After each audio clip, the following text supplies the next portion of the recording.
Alright, yo, what's up, y'all? It's your boy Blakeevk, and today we're playing This Magical Girl is a So, I have a thing where I keep finding games that are like really good, but the thing is, they're not noticed enough. Like, just Harmless Lies. Like, that game was really good, and that's not noticed enough at all. But I hope it's one of those situations where it's like Confidante Lele, because Confidante Lele was a game that I first played on HIO that wasn't even noticed enough until it just started generating views out of nowhere, and it was just like starting to blow up. Same thing with Until Then. Until Then was a game that had a really small fan base, and then it got really big and it turned into like a bigger fan base, and you know, they had like a whole thing going on there.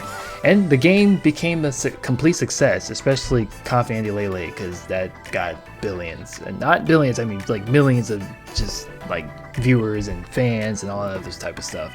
So hopefully it'll be the same for this type of game or any of the new games I've been playing, because I keep playing these underrated games and they just don't get enough views. I feel like they just don't get enough attention. So today that's why I'm playing this game, so I could just, you know, I could give it some love or something. But anyways, I'm gonna get right into it. I'm gonna stop stalling. Okay, it was a dark and stormy Monday. Like any other day of autumn, the sky was overcast, but the students of Middling Middle School were unfazed by the gloom. Language, I don't know what's gonna happen, because apparently I know they probably do be saying stuff, I don't know. Instead, the halls were unusually charged with the electric excitement and spectacular anticipation. And last but certainly not least, today marks the first day of Halloween Spirit Week. Ooh. Hold up, they got voice acting in this? Oh, this is voice act? Oh yeah, nah. Return this voice volume is up. Ooh, okay, I'm messing with this. I don't gotta read that much.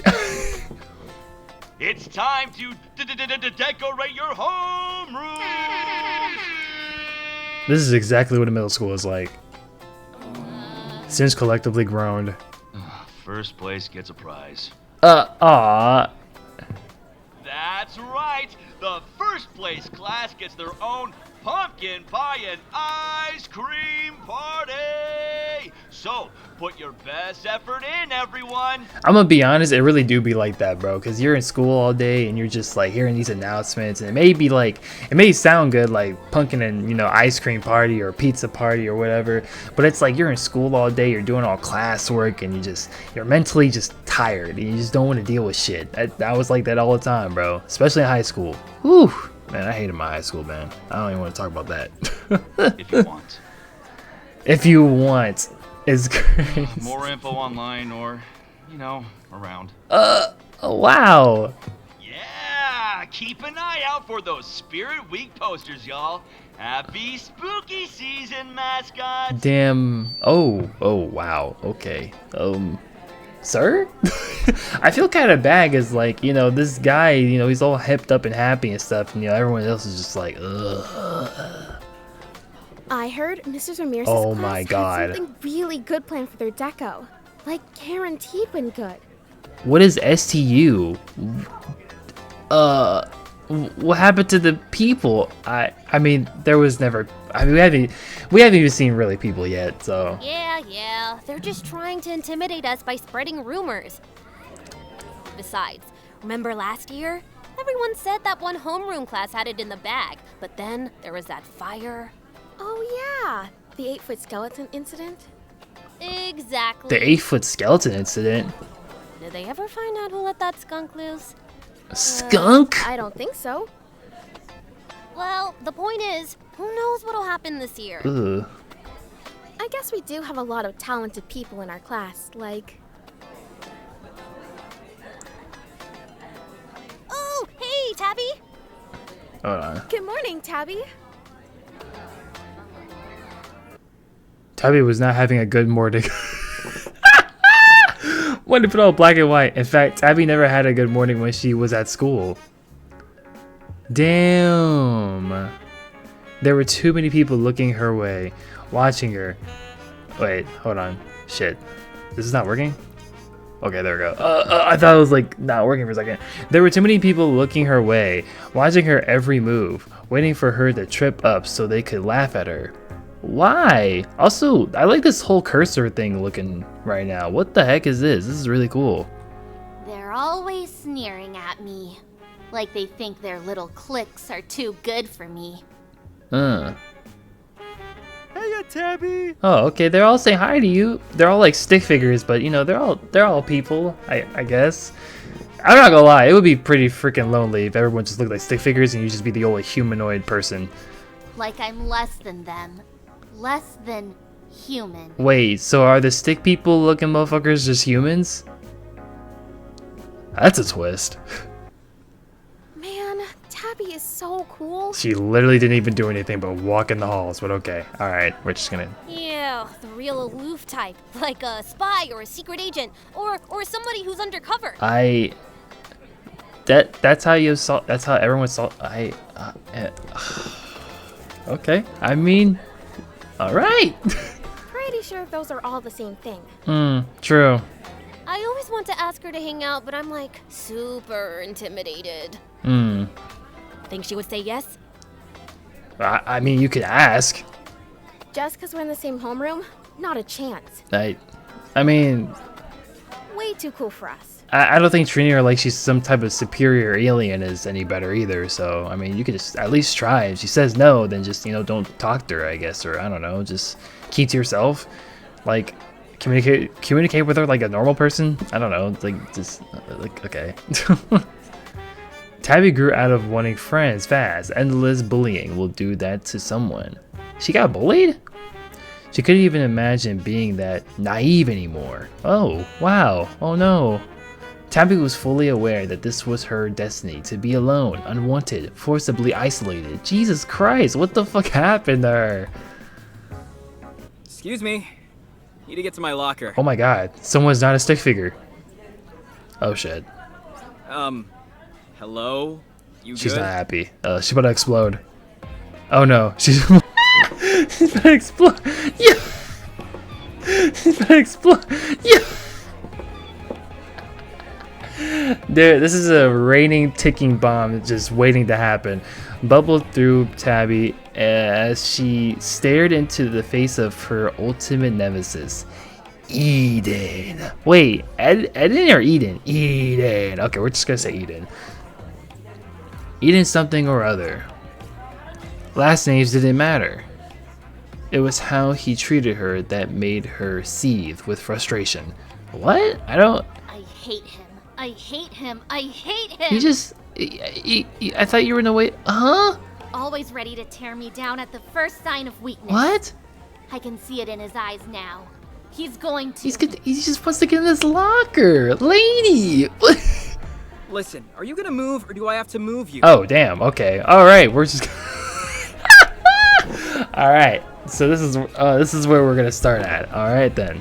I don't want to be late to class. Come on, let me through. Yeah, I think he just wants to get his stuff. Was that a threat? My nigga, you're literally in his way probably. I can't tell because there's no visuals right now, but you're most likely in his way the way he's reacting. What? Tabby slapped a hand to her mouth, worrying he had thrown herself in an unnecessary danger. Who knew how I can't read through shit. Who knew how bullies like Eden might react to being questioned? He's not bullying you. I don't understand, how did she get that intention from him? She looked around in vain at the crowd miling around them, not seeing a single friendly face. Oh, well that was a little adorable little animation there. I can't trust any of these bystanders to stand up for me. If only there was a teacher around. He literally wants to get to his he just wants to get to his locker, woman. I don't understand what's going on. Is that the bell? Oh shit, and he's late too. Well, that's tough. I'm just gonna go for it. Excuse me. Tabby watched in horror as Eden reached for her. Oh my god, what the fuck? Defend yourself. What? Hesitate. What do you... I'm the girl? Why the... Hesitate. Before she even knew what was happening, Tabby's hand moved on defensive instinct. But she just barely managed to stop herself before it made contact with Eden's face. What? In that moment, fear of being admonished, somehow overruled her fear of Eden. Come on, kids. Class is almost starting. Why are the two of you still loitering around? Yeah, like, Tabby spun towards her homeroom teacher's voice in recognition, searching for his authoritative presence. Mr. Teacher, did you see him? No one did, nothing happened, woman. I don't understand. Oh my god. Oh my lord. Tabby! Tabby! Sorry, Teach. Tabby just wouldn't move. The hallway rapidly emptied out around them as any stragglers and witnesses fled to their respective classrooms. I just need to get my books. Promise. Yeah, right. Exactly. Tabby's not having it. She is losing her mind right now. Is there a reason you can't move away from Eden's locker, Tabby? Tabby gawked incredulously at her homeroom teacher and then stepped off to the side, shaking her head no. How could Mr. Teacher take the side of a known bully? I don't understand what she's talking about. Nothing has happened yet. Tabby, move! Let's go to your class! Honestly, she should have known no one would be on her side, not even the ones in charge. I don't understand what's going on. What's happening? Am I lost here? Did I miss something? She's not moving! He wants to get his stuff! Since I'm on my way to class too. My lord. And I have the worst headache from moving pumpkins all morning across campus. Oh, well, that's gotta suck. Pumpkins can sometimes be pretty heavy. I'll give you all a pass. Oh, thank you, Mr. Teacher. You better be in your seats by the time I get there. But no running. Understandable, sir. That includes you too, Caleb. I know you're just waiting for your friends, but don't let them make you late. Ooh, okay, Caleb looks kind of cool. Alright. Didn't say much. For just a second, Tabby considered speaking up and pleading her case, but the moment passed as quickly as it came. Mr. Teacher didn't bother to linger, all but jogging off to greet a different group of students. Tabby started sullenly at his bag before walking briskly in the direction of her classroom. Sorry, I almost burped there. I don't know what the... Okay, I'm trying to... There, sorry. Shit, okay. Whew.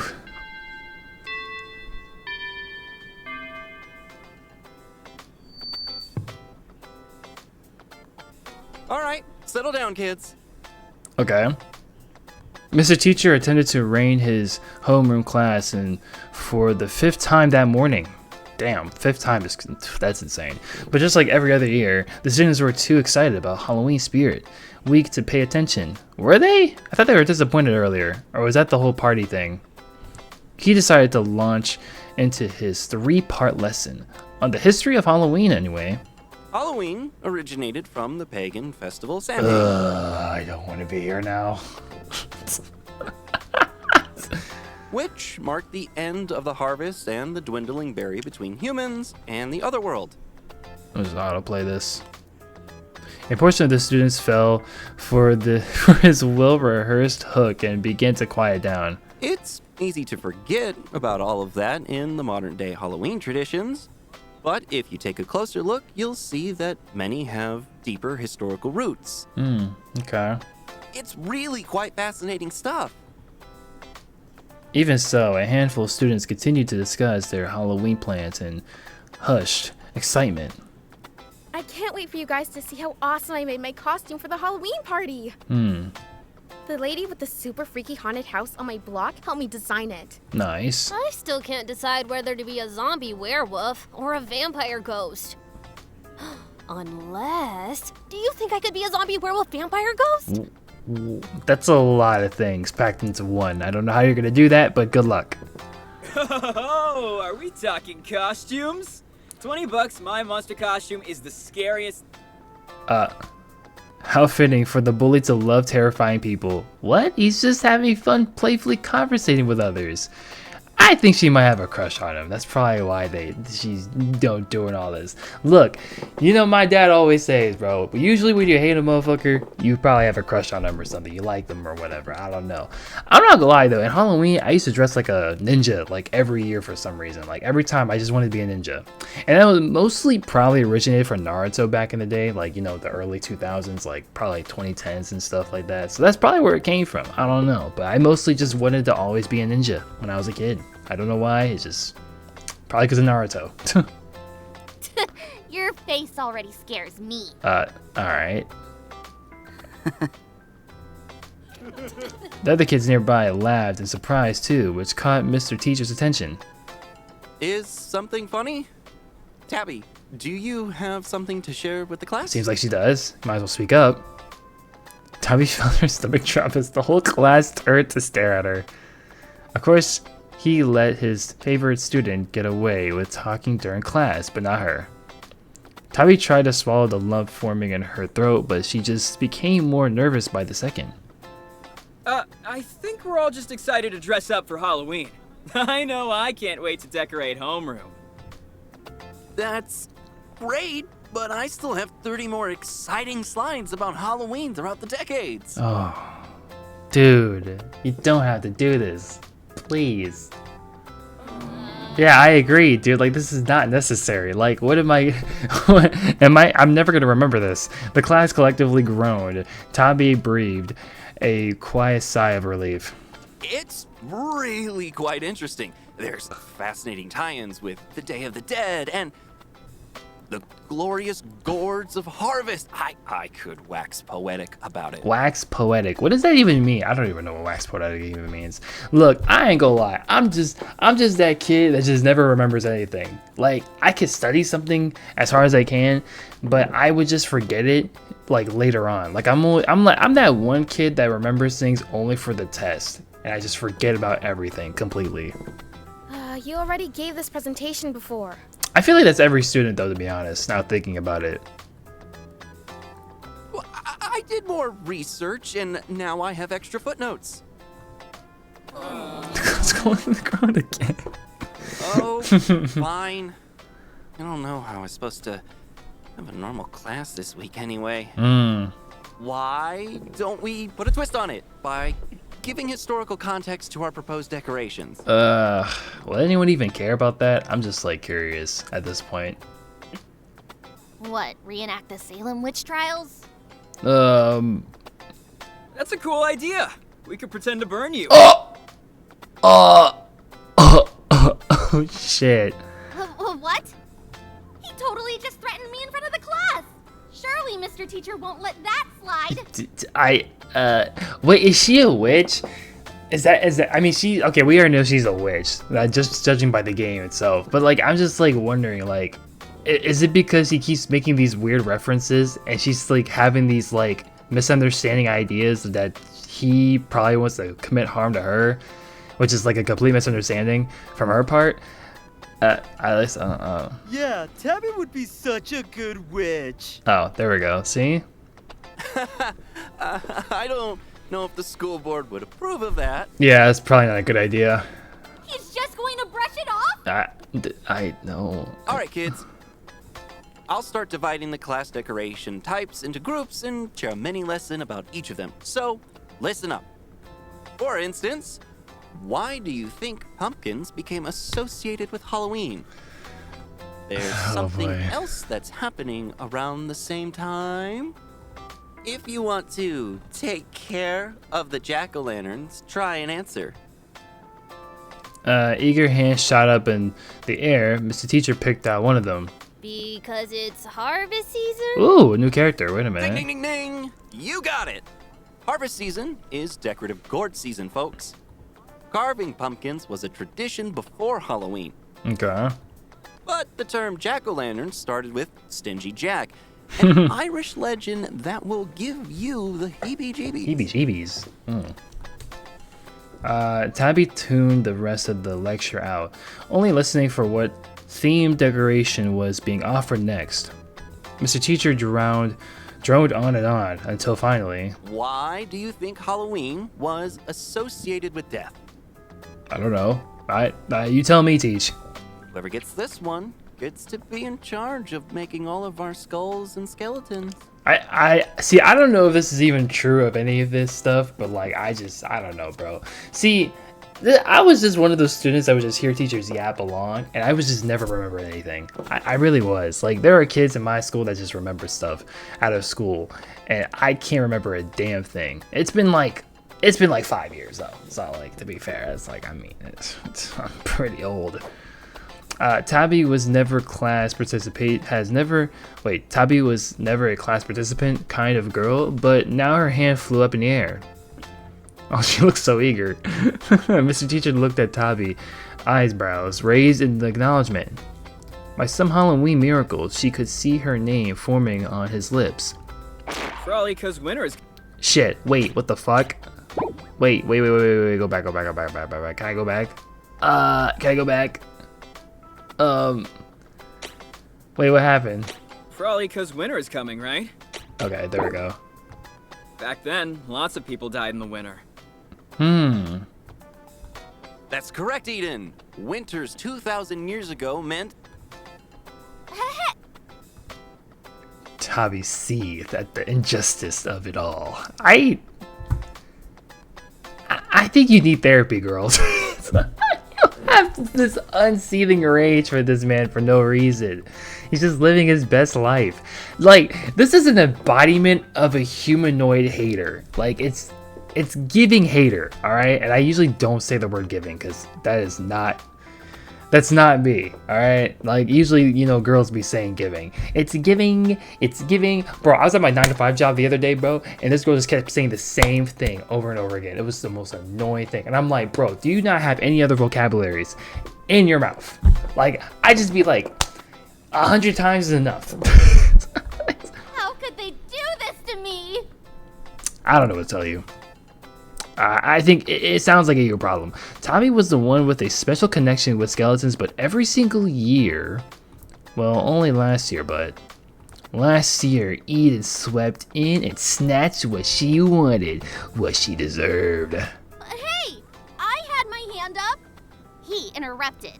Okay, that sounds like a you problem. I don't know what to do with you, bitch. It's not. Mr. Teacher looked at Tabby, taken aback, as if he forgot she even existed. Oh, well, you can answer the next question. I was saying he answered it fair and square. Like, he just, like Tabby gritted her teeth. I don't know what gritting teeth means.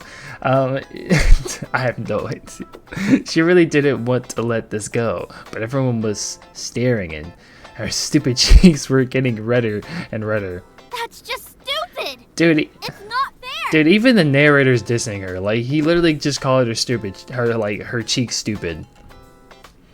Even Tabby clapped a hand to her mouth at her outburst. Mr. Teacher raised an eyebrow in a judgment.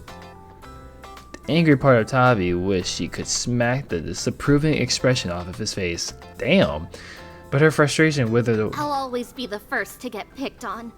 And the last pick for everything else. I'm sorry, I keep clicking this stuff way too fast. Let me just go back to that. What do you say? Even as okay, hold on. The angry part of Tabby wished, but her frustration withered away as she crumbled into herself, heart sinking. Oh, okay. How about you let me continue the lesson and the two of you can work together? This is Spirit Week, and I really don't want to give any detentions for disrupting class. Yeah, that's gonna be a bummer. You know, that's not what we want here. Also, she might not like the whole work together thing, so you might want to check on that, Mr. Teacher. Sounds cool. I'm sure Tabby will come up with something really freaky. You know, given how into this stuff she is. Oh no. Oh god. She's gonna misinterpret it.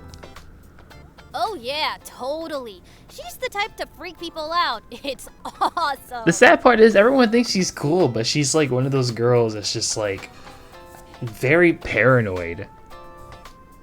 Too bad Tabby works alone. Aww. Like Batman. Ooh, or the Joker. Okay, I like the references there. Eden grinned at Tabby. Yo! This chick is bonkers. Tabby felt a horrified shiver run down her spine, and she braced herself for what was coming. She looks like him too, if you turned his smile upside down. Aw. The other students tittered at the typical middle school fashion. Hey, for real, Tabby would be the best villain. They're laughing at me now. Oh my god. Woman, oh, I don't know what to do with you anymore. Like, they're just saying, like, they're not even bullying you. They're saying you look good being a villain because you just match the characteristics. Well, not the characteristics, but like the look. They're all laughing at me because of him. I don't know how to. I'll be honest. I don't even know how I would even like justify the situation right now. Like, all I could just really say is that they're not making fun of you. Settle down, class. And that's not nice, Eden. What? Only joking. Tabby got me good earlier too. I don't understand. That's just how we do, right, Tabs? Is being a villain bad? I mean, like, I don't. Was it bad? Eden held out a fist towards Tabby. Tabby fixed him with her best F's glare. Classic Tabby. Oh my god. Well, Tabby, if you want, you can work with Eden and... I am not working with Eden. There's still a couple of other decorations up for grabs. She scowled at her, Mr. Teacher. He's still picking Eden over me? Yeah, I mean, he's not doing anything wrong. I don't. Why?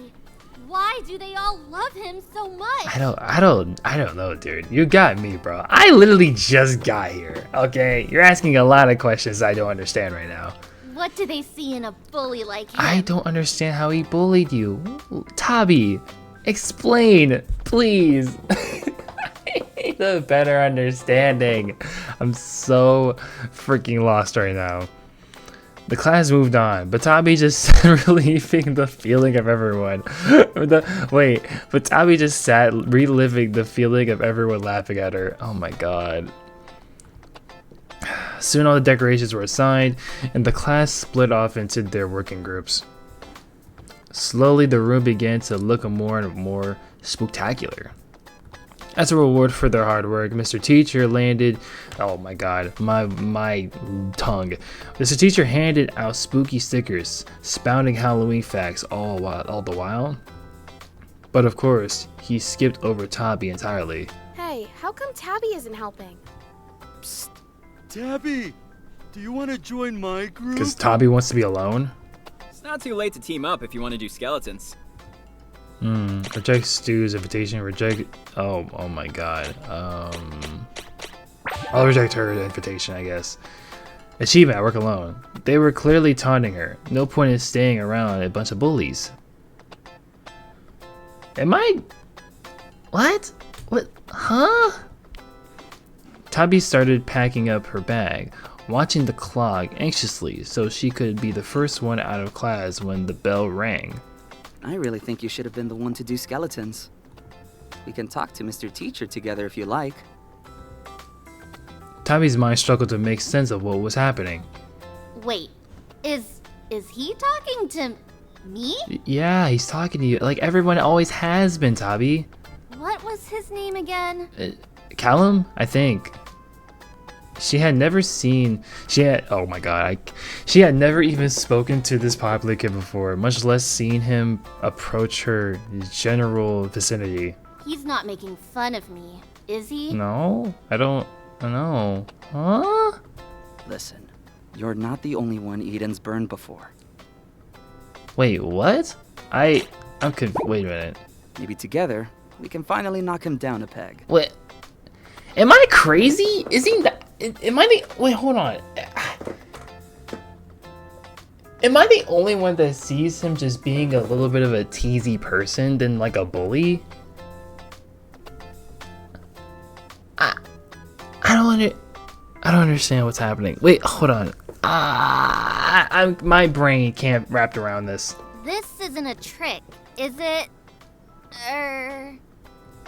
I am Calum. Oh, okay, Calum. And this is no... Shit, fuck, I'm sorry, y'all.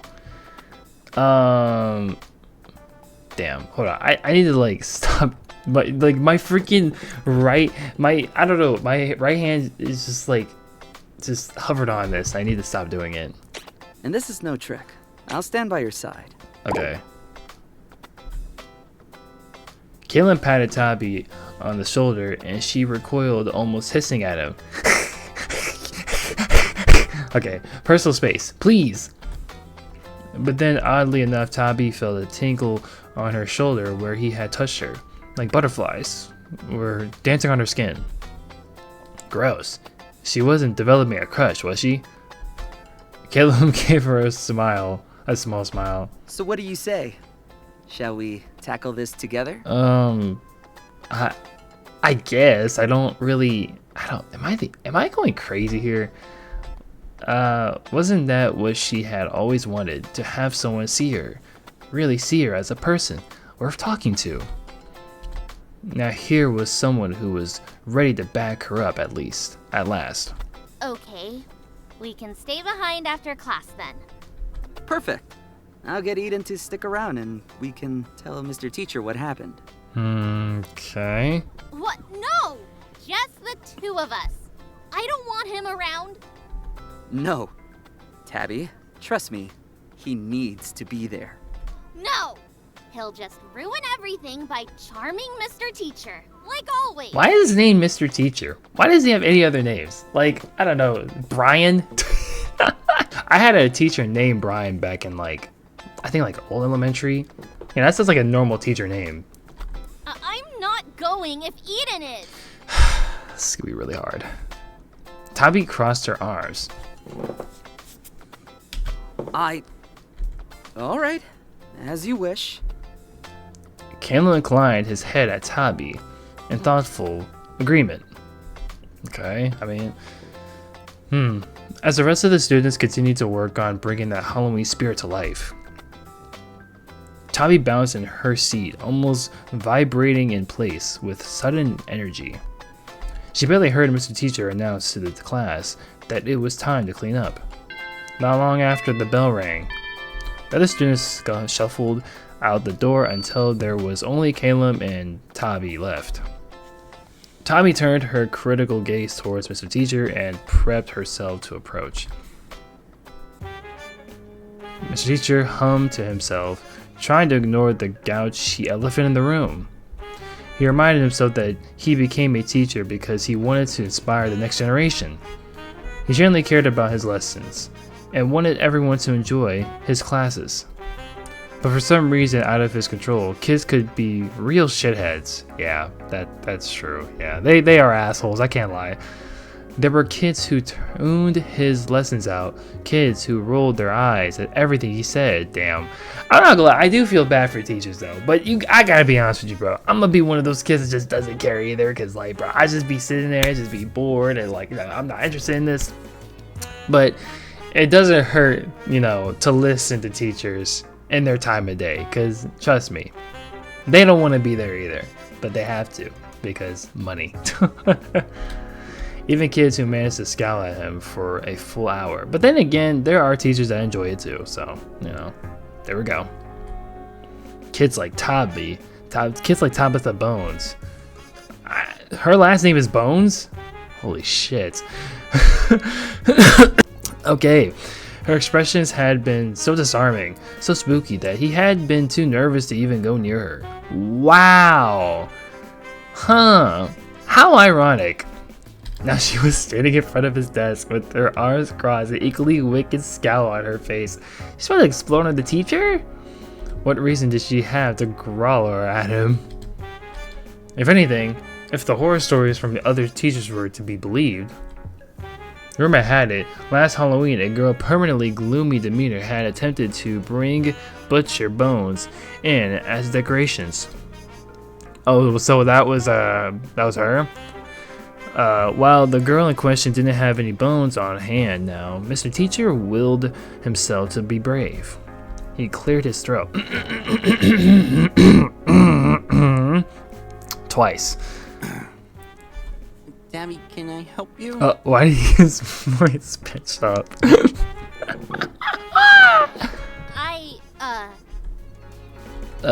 Tabby took a deep breath, sensing the reservation Mr. Teacher had towards her. She was glad Callum was with her. I don't think you should let Eden decorate skeletons instead of me. Okay. Mr. Teacher stared at her in stunned silence. Tabby sped onwards, afraid to lose her courage. He's clearly a bully, and if you side with him, you're a bad teacher. Tabby! Mr. Teacher frowned. His brow flipped gently ever so slightly. I'm sorry, dude. I can't help it. I like how when they get angry, they just start to fucking shake.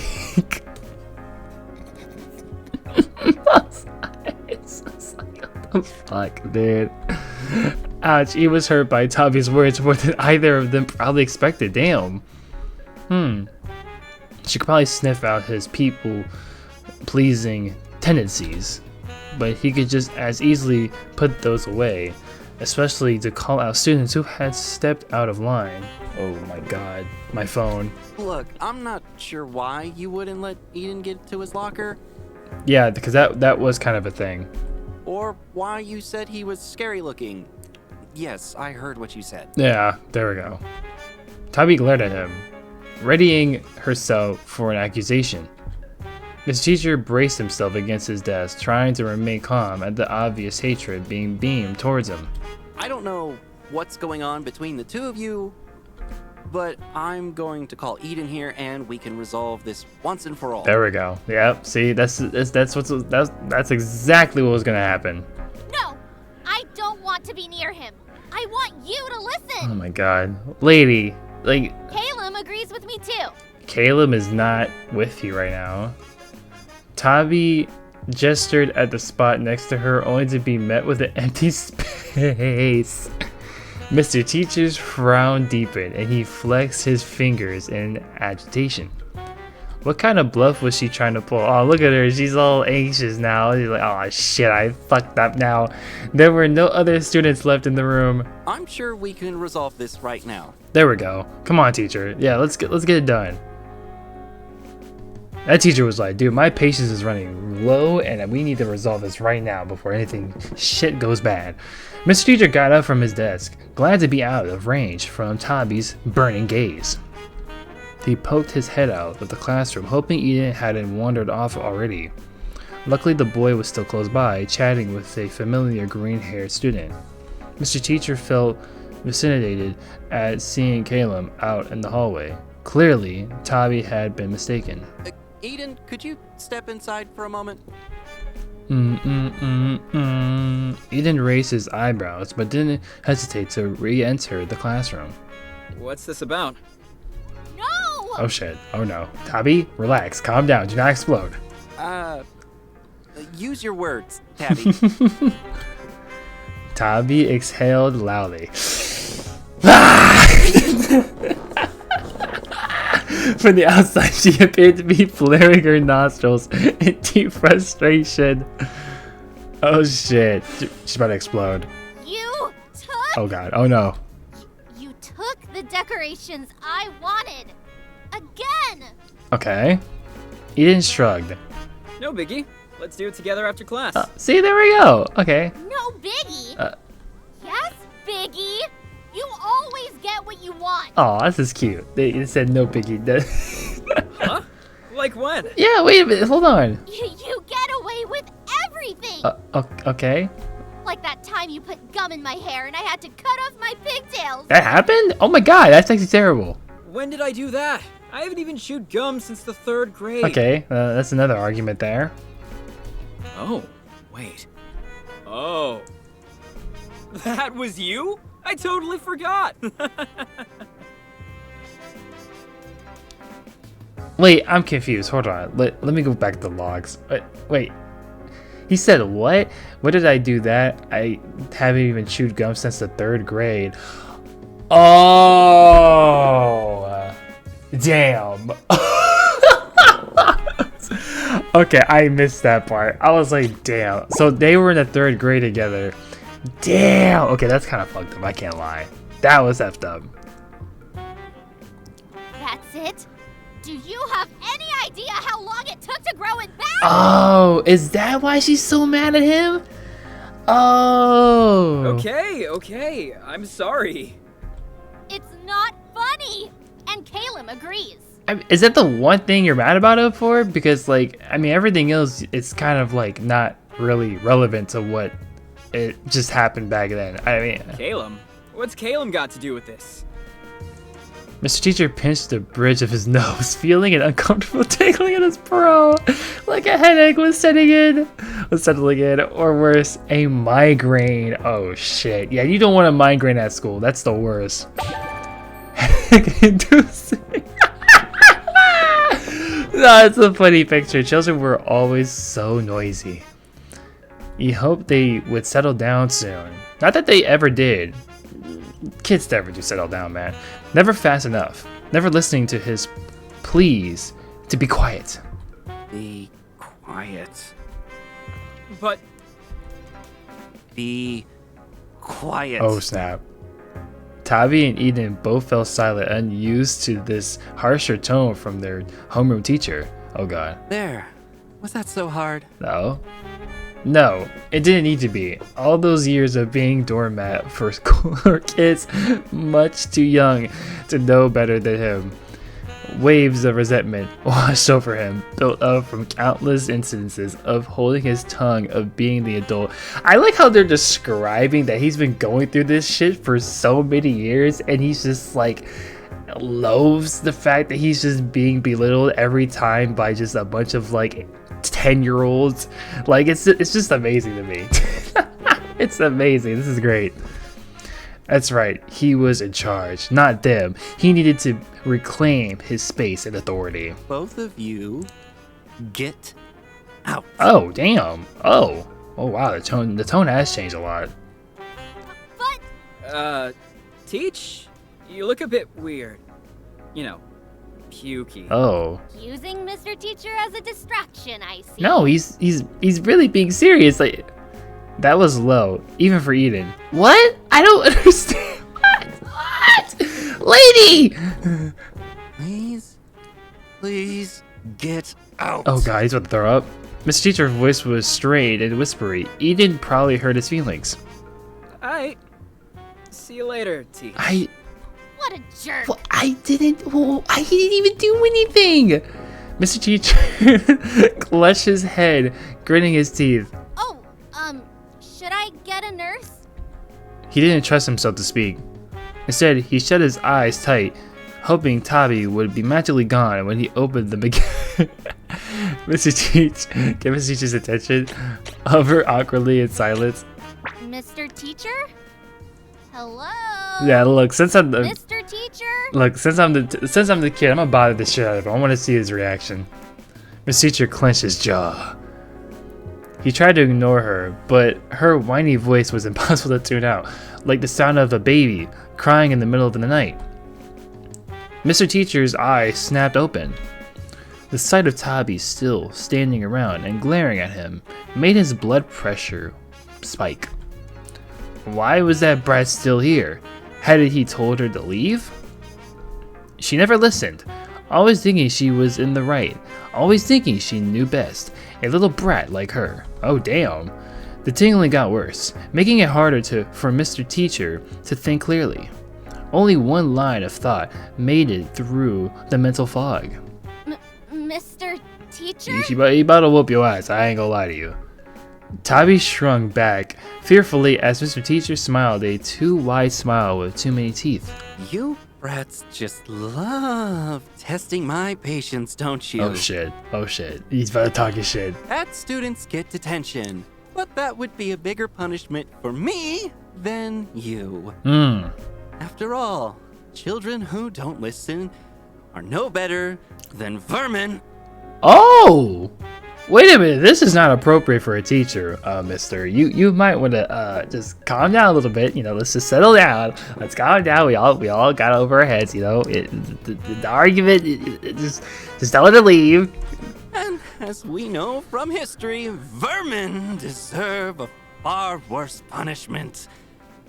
Can you guess what that is? Hey, wait a minute, mofo. What you suggested, man? She's just a kid. Oh, Tabby backed away, bumping immediately into a desk. The blood seemed to drain from her face. What? Oh, come on, Tabby. There's a fun little sticker in it for you. You starting to act a little weird, dude.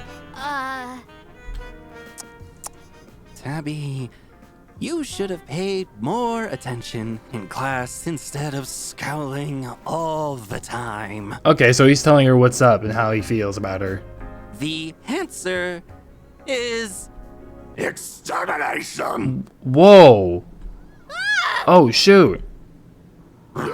Tabby jumped out of the way as Mr. Teacher's brand new claws just barely missed her arm. Claws? Oh, you better. Oh. The desk that Tabby had just been standing in front of clumped beneath Mr. Teacher's weight. Oh. No, what landed and stared at Tabby from the wreckage with cool repellently eyes was not Mr. Teacher. Instead, it was a monster.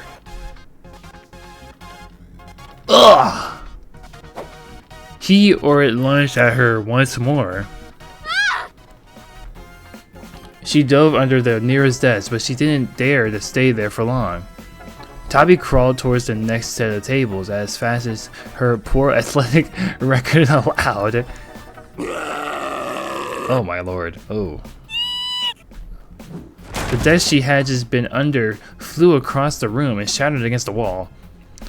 With desperation and fear coursing through her, Tabby scrambled to her feet.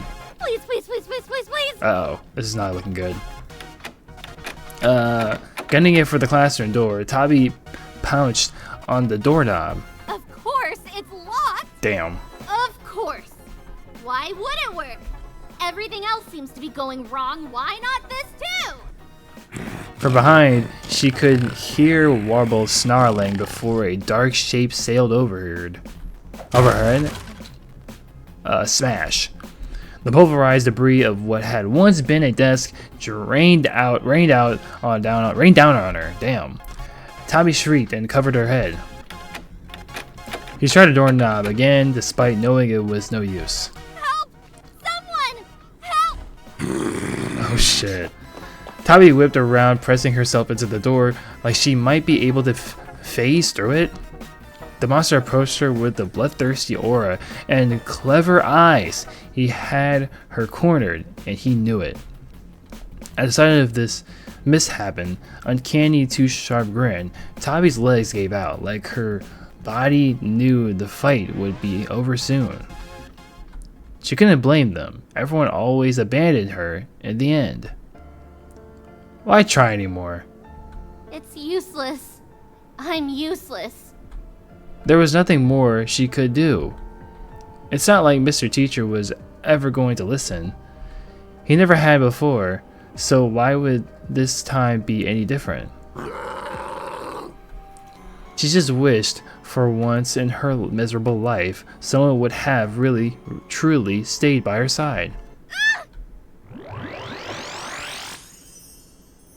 Hiya, Tabby. I'm... What the crap? Oh, he ate the muff. Oh, okay, that was close. Mr. Monster chased after the new nuisance, his jaws snapping wildly. Whatever the tiny creature was, it zipped around the room in a panic. I'm strength, and I'm here to guide you on your...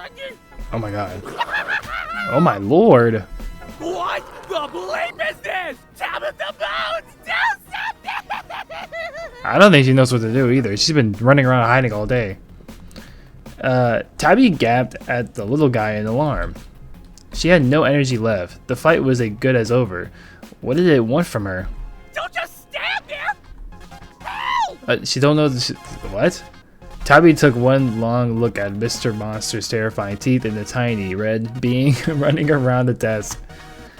And hightailed it to the corner of the room, as far from them as possible. It's a goddamn monster! I'm just a little girl! What are you anyway? Oh shit, yeah, this is not going well, man. I'm a pixie! Aww. See, I don't like pixies. I hate pixies. And I can't handle this on my own! I mean, dude, you came at a bad time, man. It's not the girl's fault. Oh shit. Mr. Monster swiped at Strength, who's darted into a high corner of the ceiling, temporarily out of his reach. Damn, he swiped the mofo away. The pixie huffed, eyeing Mr. Monster nervously. He threw an equally nervous glance at Tabi. Suddenly and unexpectedly, Strength brightened up, snapping his finger. His name is Strength? Okay. Yeah, I've got it. I'll just give you some candy. Strength whipped out a sparkly wand the size of his body from who knows where. Oh my god, what is your frustration, man? Candy? How the hell is a piece of candy gonna help us right now? He's got a good point though. I mean, candy is not gonna help us. Also, I don't take candy from strangers. Ah, there we go, smart. Okay, that's good. Strength's like, god damn it. Eat it or we'll die! It's magic! Mr. Monster pounced at Strength, swiping his claws at the shiny object. No toys in class. The one flew out of Strength's hand and spun towards Tabi. Use the wand! Tabi grabbed it and let it out a few practice swings, preparing to bash whatever came her way with it. I'm not gonna lie, I actually wasn't really expecting a magical girl visual novel, you know? I mean, I know it said in the game that there was gonna be a magical girl, but I just didn't really expect it. Seeing ever a magical visual novel girl or whatever. Not like that! Despite zipping through the air to avoid Mr. Monster's jaws, Strength's voice reached Tabi with surprisingly clear instructions. The candy, Tabi! You have to eat the candy! While Mr. Monster was still fixated on Strength, Tabi weighed her options. Uh-oh. SpaghettiOs refused to eat the candy. Eat the candy angrily.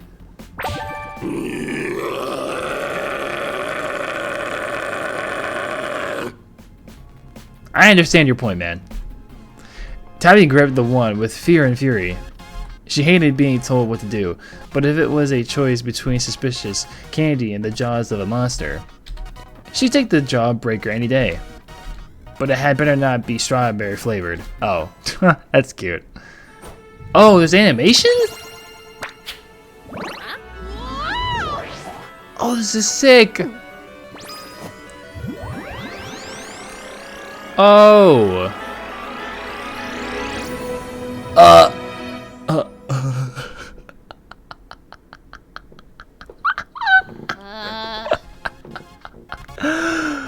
Yo! Nah, this is funny. Wait, what? It makes noises. Tabi tried to reorient herself in space, frantically looking for the whereabouts of the monster in the room. Mr. Monster stared back at Tabi, a bewildered expression on his face. He didn't seem to be coming after her just yet, but Tabi quickly scanned the room for any sign of Strength. Had he been eaten already? She had been ready to rip into him, demand an explanation for, well, everything. She glanced down at herself, trying to pinpoint the source of the soft jiggling noise she kept hearing. What is this? A magical girl magical outfit, I'm assuming. A giant pom-pom obstructed part of her view, beyond which all she could see was a gaudy mix of red and black. What the hell is this? Is this a joke? I knew it. This is a goddamn prank, isn't it? Damn, woman. This is such a foul mouth you have for a middle schooler. Yeah, I was about to say, you might want to, explain. It's okay, everything will be okay. We can work with this. Oh boy. You're not explaining things. You're just... Well, they can't explain stuff now, so they gotta get going before they get killed. Strength continued rambling, but was nowhere to be seen. Was his voice coming from inside Tabi's brain? Great. I definitely imagined him. No, he's in the outfit. Well, it seems like we're stuck together. Yup, I can't move at all, and that's totally okay. I'll just take you through everything. They didn't warn me about this, but it's fine, it's fine. God, this is it.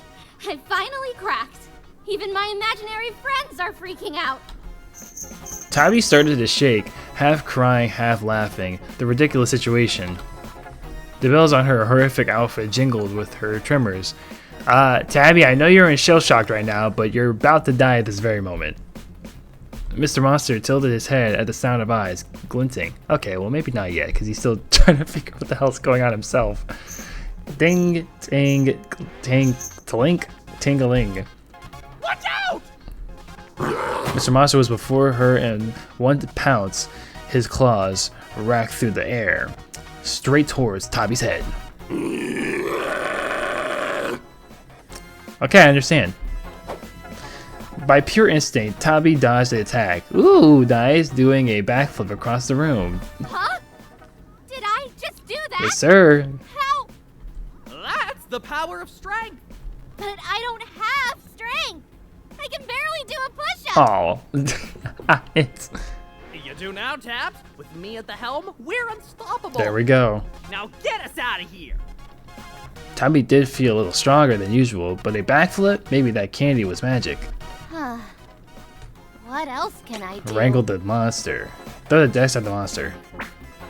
As Mr. Monster charged towards her again, Tabby leaped toward a nearby desk with no effort at all. She lifted it with one hand. Damn! Damn! Tabby lobbed the desk directly at his snout with more accuracy than she had ever shown in her terrible athletic career. Not so scary anymore, are you? You know what, Tabby? I'm actually really worried that you have these powers now. Just for characteristic reasons. Go on, try again. Oh boy. I've got more desks with your name on. I'm terrified. Mr. Monster pawed at the ground, stampeding towards Tabby with obvious anger. Obvious rage. Tabby sprung away easily, sending Halloween decorations flying. Making a mess? You deserve detention! Oh, she's finally talking her shit now. She tossed chairs two at a time at Mr. Monster. He winced and slowed down as each one made impact with his head. Taking advantage of his hindered speed, Tabby snatched the string of skulls and caution tape off the walls. Now she was the one stampeding towards Mr. Monster.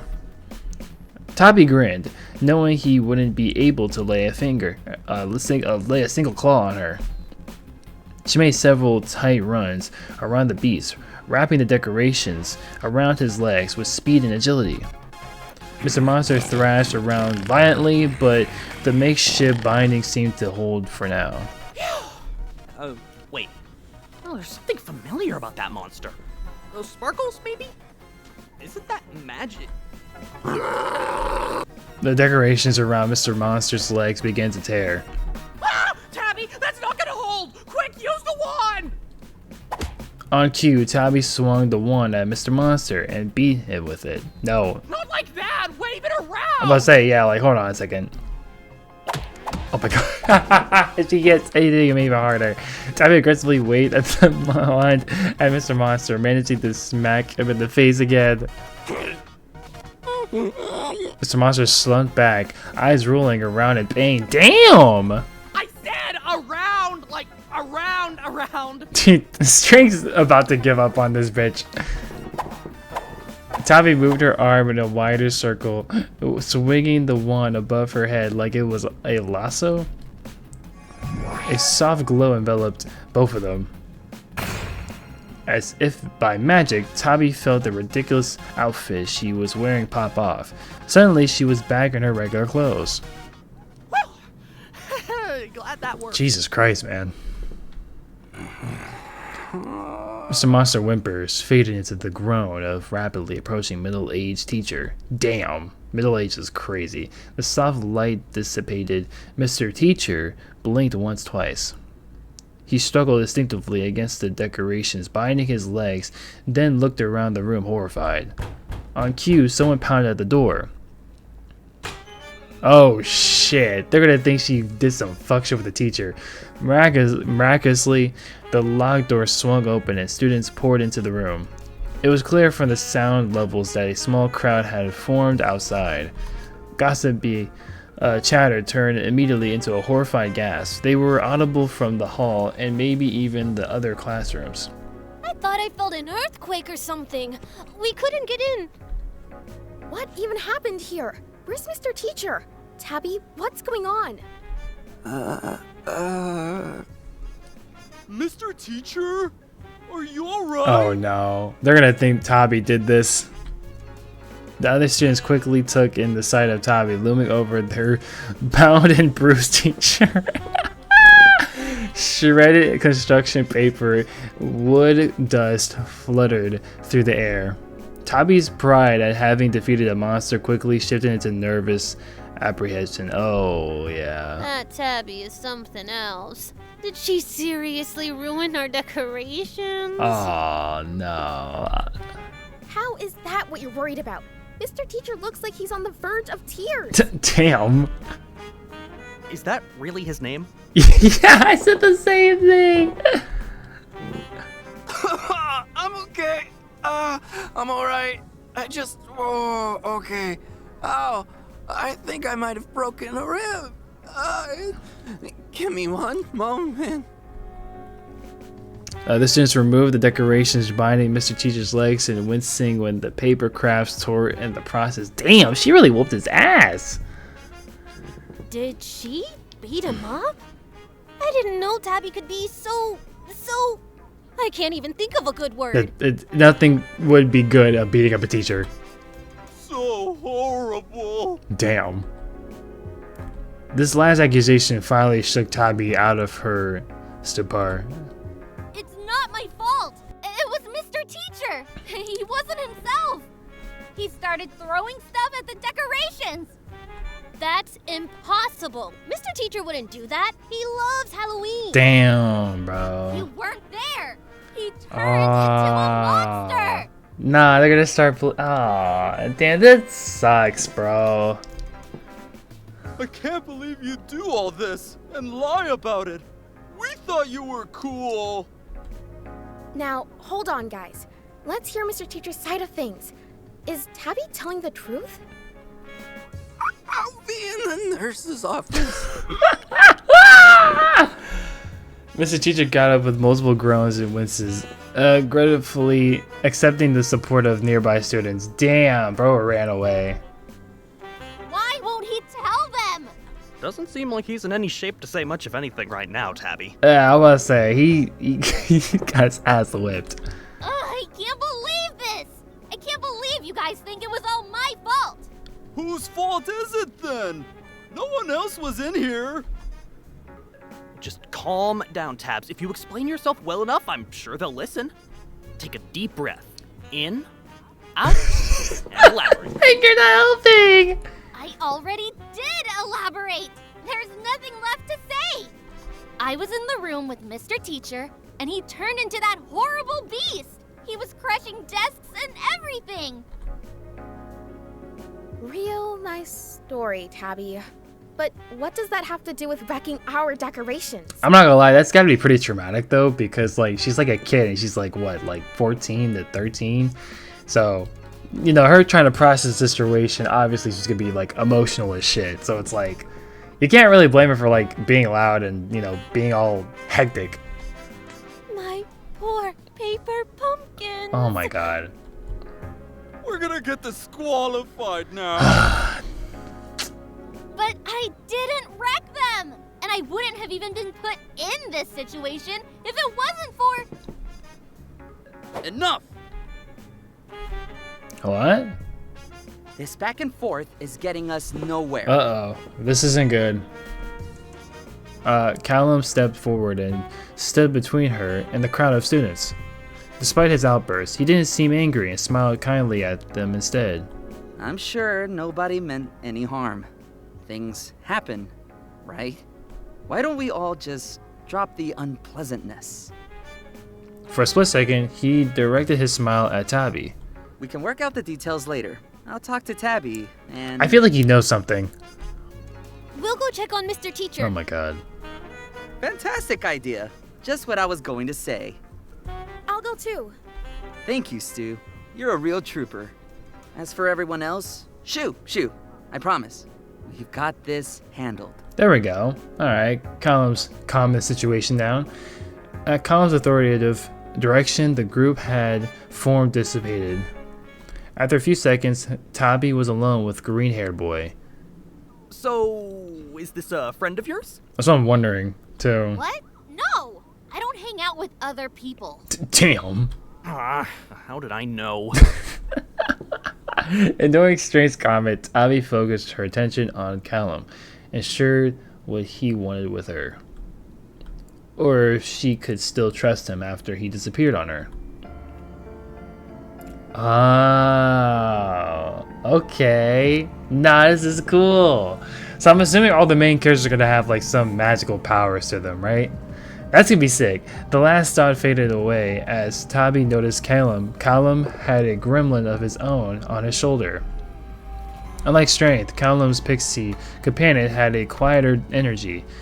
He stared at Tabby with critical and sleepy eyes. Looks like there was a lot of destruction. Indeed. And yet our prize seems to have gotten away. For now. Who are you again? I am Calum. We spoke earlier this morrow. Why does he talk like that? Did he always talk like that? Dude, I don't know. No, not you. That. The little guy. The name's Magician. And you are Tabitha. Hold on. Why does everyone know my name? My full name! Callum spoke again, pushing his glasses higher up on the bridge of his nose. You have my apologies. It would seem as though my plans have slightly... what's the word? Misfired. Damn. Misfired? Misfired? That's more than a misfire, you weirdo! You sicked that crazy monster on me? The answer to that is ambiguous. Yes and no. Both can be, and indeed are, true. Can you cut the crap? Explain yourself! And use words under 4 syllables, damn it! She's like, I'm too stupid right now. Please, explain in my terms. My intentions all along have been to get that horrible bully in detention. He's a menace. An annoying, terrible menace. Like a cicada in an otherwise perfectly brewed cup of coffee. Wait, are they talking about Eden? Am I crazy? Okay, the whole gum thing was bad, right? The gum and the hair thing was bad. But like, he literally just wanted to go to his locker. Like, am I seeing something that's, what? Huh? Caleb's tirade came to a sudden halt as the magician wordlessly tugged on his collar.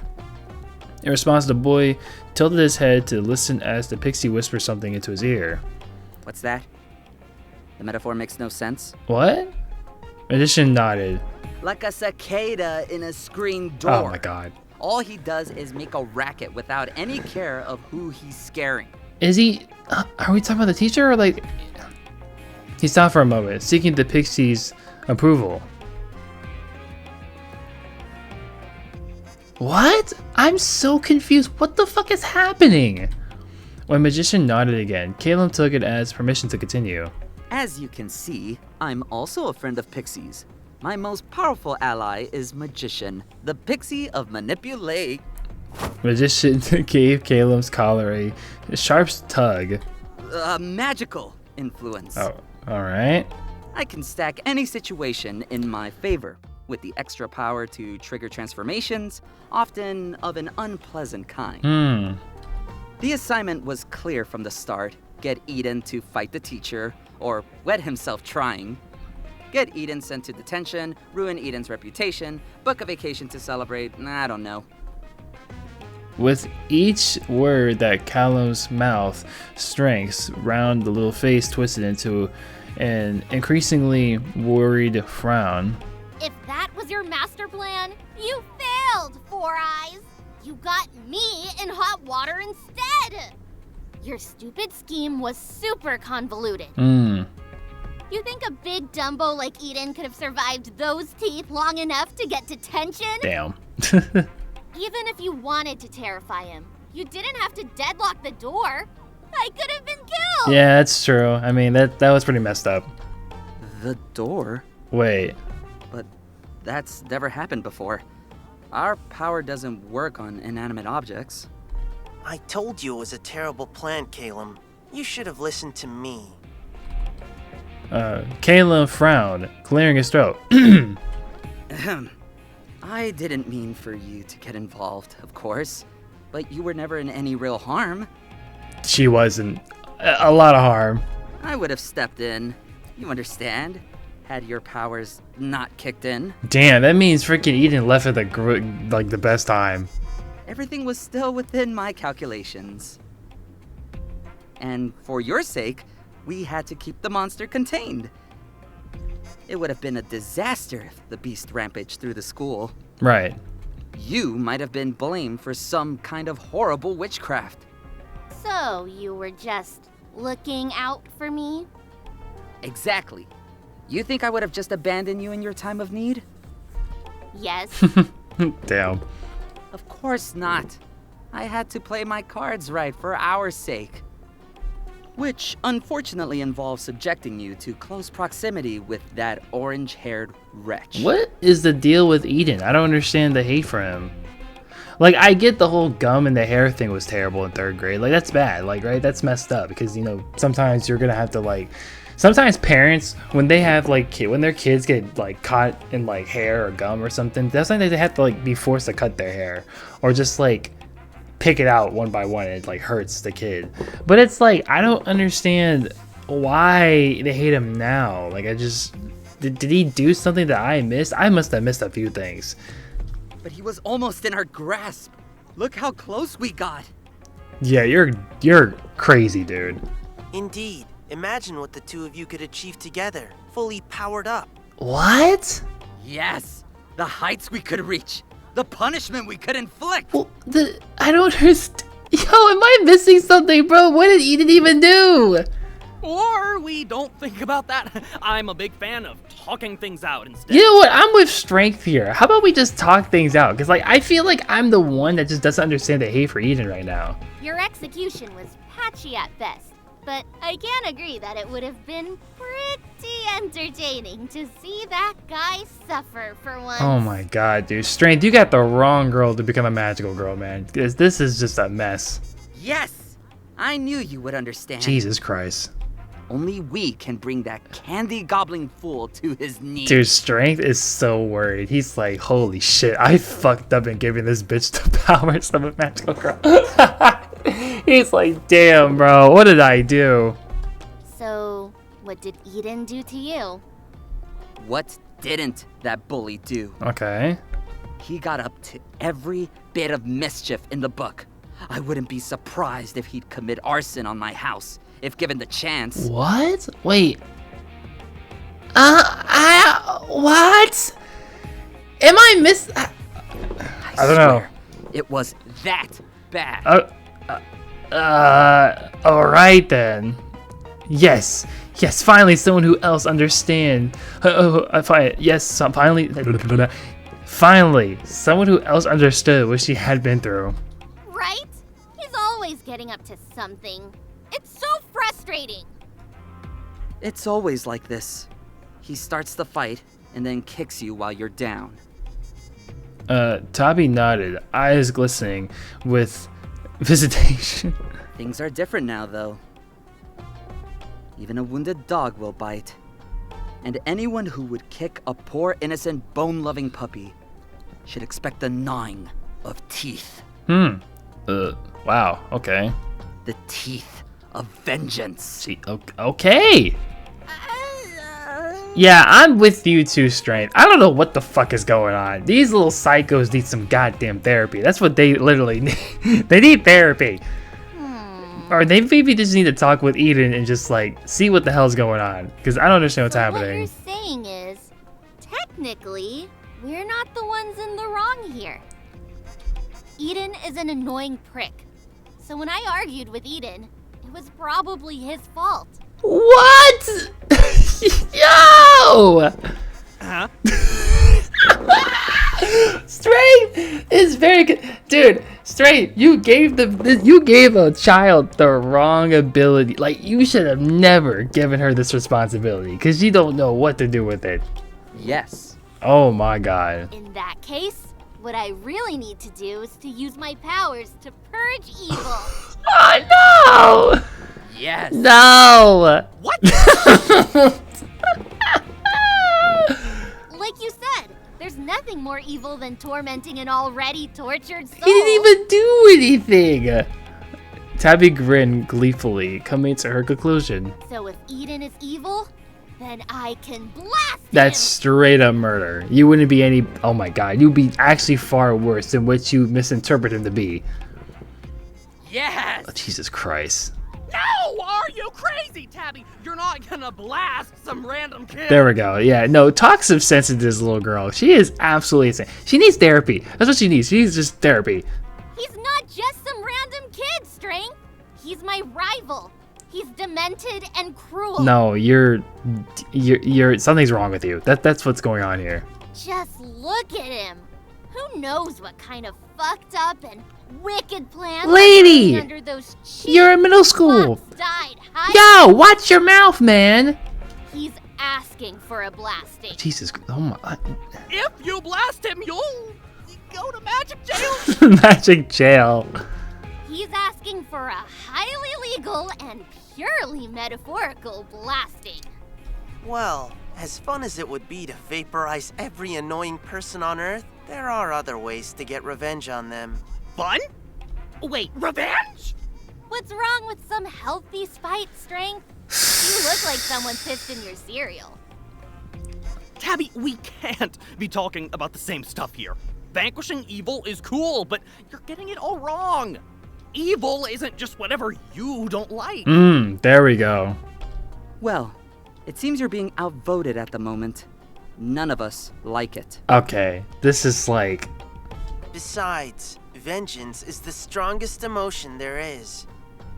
Real strength happens when you want to move heaven and earth for a just cause, right? And our cause is most certainly just. An 8th grade boy. Right. An 8th grade boy! This is insane. An 8th grade boy the next day. This is kind of insane, though. I'm not gonna lie. It was dark and stormy Tuesday. As thick clouds gathered overhead, the air inside Middle School was charged with the fervent whispers of students spreading the latest news. Did you hear? That's what I heard too. All that effort. Damn. Pumpkins are all ready to go in the multi-purpose room. This guy feel. Oh, my back. Today is Tuesday. Oh my god, bro. That's right! It's Oh, no. Tuesday, mascots. Aw. Today is the second day of Halloween Spirit Week. And you know what that means. It's time to judge your homeroom decorations. Wait, is there no words? What the hell happened? Yes. The judges will be around soon. To check out all of your great work. So get those finishing touches in as soon as you can. Okay. Or don't. Damn. But don't worry if you don't win today. Tomorrow we'll be hosting more spooky activities for all mascots to enjoy. And now, sports. The volleyball team! Yay, volleyball! Has an away game. Tommy tuned out the rest of the announcement. Okay. Despite her bravado yesterday, she felt a sense of dread about entering her homeroom classroom. I mean, she did get attacked by her teacher. The gnawing ache in her gut at the thought of having to interact with her classmates wasn't anything new. Oh god. But this was a weird feeling to be having in light of the recent events. I'm all powerful now. Why should I be afraid of what other people think? Because you realize that you have to use your powers responsibly? Strength popped out from inside Tabby's hood, shaking his head vigorously. No, you should be worried. That feeling, it's coming from a place of weakness. Oh my god. I was going to say guilt. Yeah, no, that's the right word, exactly. See, Strength is your reasoning person here. Strength climbed gingerly onto Tabby's shoulder. Listen to me, Tabby. It's not weak to feel bad because you messed something up. Even if it wasn't your fault, but you also shouldn't brush everything off like nothing happened. You did cause some damage, right? Yes, exactly. What? You're agreeing with me? Oh god. I mean, that's great. Oh boy. Strength took a closer look at Tabby's eerily calm expression and rubbed his hands together uneasily. He's like, something's not right here. What exactly is it you're agreeing with? Right. You said it wasn't my fault, and it wasn't, so I shouldn't feel bad. Oh shit. That's all you got out of that, huh? Yep. Exactly. I mean, I guess what you're saying isn't entirely wrong. But Tabs, maybe, just maybe, with great power comes with great responsibility. Also, Strength, at this point, dude, just cut your losses with this little girl. I don't even know why you even made her responsible for these powers anyways. Like, it's just not gonna go well. I mean, she clearly has no good intentions with these abilities. So, cut your losses, go back to wherever you came from, and never come back. Tabby twirled one of her braids absent-mindedly around her finger. With great power, I can finally even the odds. Holy shit, dude. All my life, I've been in the lowest part of the food chain. Easy prey. Okay. It's not nice to prey on the weak, is it, Strength? No. No. Tabby nodded, sagely. Like Caleb said, I have vengeance to execute. Oh my god. Evil to purge. Oh, what? On behalf of us weak victims everywhere. What? So I'm not going to waste time thinking about anyone's feelings. Just like they never thought about mine. He's like, bitch, you have issues. As Strength struggled to turn the moment into a learning opportunity, Tabby strode into class, head held uncharacteristically high. She froze in the doorway, shocked by the interior of the classroom. What? Tabby expected everyone to turn at her entrance and start whispering about her. Instead, her classmates barely registered her presence or her outburst.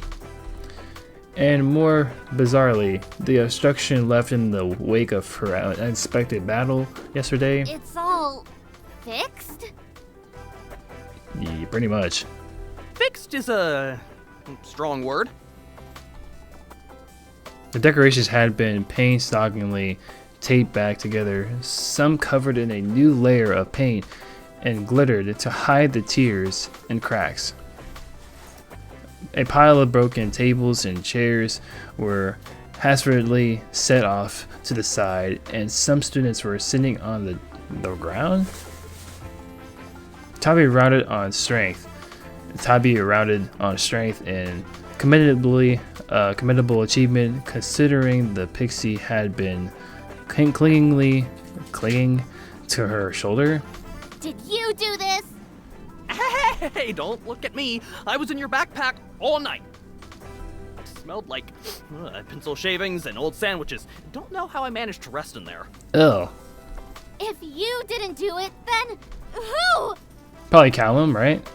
A fellow classmate stared wide-eyed at Tabby, who appeared to be raving at nothing. Hi, Tabby? Is everything okay? Who fixed the...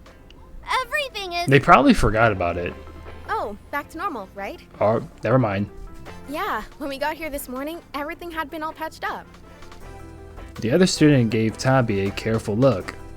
You know, at first we thought maybe you'd be the one to do it, but... They gestured at a figure sitting in an odd face-down position, a dark mop black-orange streaked hair sprawled across the desk. He's been half asleep all morning, and then we were like, of course. Oh, Eden fixed up the classroom. Of course, it had been Eden. Oh god, she's losing her mind already. Of course it had been Eden. That's a good thing. Getting on their good side, making me seem like a bad guy. He fixed up the classroom because it looked like a mess. Tabby! Bro, like, it's not that big. Strength cautiously poked his head out from Tabby's hood, making sure to steer clear from the view of the other students. Tabby, hey, stay calm. I know what you're thinking. Oh my god. Staying behind without warning to fix everything so they would think it was me, and then think I wasn't that nice.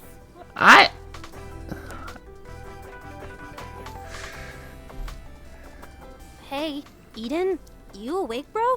Class is about to start in a few minutes. Alright, I'm done being confused about this shit. Eden's a good guy, okay? He's not a bad person, okay? He may have done some weird shit back then in 3rd grade with the gum and stuff in the hair. But, like, bro, he literally fixed up the classroom. Like, that's a nice thing to do. Like, nobody's gonna do that. A few other students gently patted Eden on the back, and he sat up with a jolt, startling more than a few of them. Oh, thanks. Nah, bro, go back to sleep, man. Hey, I heard you were the one who patched all of our decorations, Eden. Eden gave the curious onlookers a sleepy, lopsided half smile, but then confirmed their suspicion. He really didn't have to.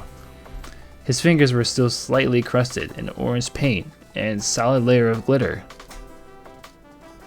Tabby heard a gentle pounding in the distance, like a war drum coming from a long way off. It took her a moment to realize it was pounding of her own heart, slowly growing louder in her ears. Is she developing a crush? Yeah, thanks, Eden. You're our hero. Let me buy you a cookie at lunch. You've earned it. Oh, nice. I mean, it could be some unseething rage, probably. Me too. Or like a soda or something. You work so hard. Nah, I'm all set on sweets. He gave a good-natured pat to the jack-o'-lantern lunchbox sitting by his backpack. Oh, right. Forgot candy is like your thing. So cool that you don't have cavities. I wish I had your teeth. Oh, okay. Alright, that's not weird at all. Eden flashed him in an award-winning, purely smile. To Tabby, it felt disingenuous at best, insidious at worst. Alright, unseething rage again. Never mind. I could have been more wrong. Like he was mocking her with how well he got along with everyone else. I don't understand just learn to be social with people. Like, it's not that hard. They all like you. Oh shit, never mind. Oh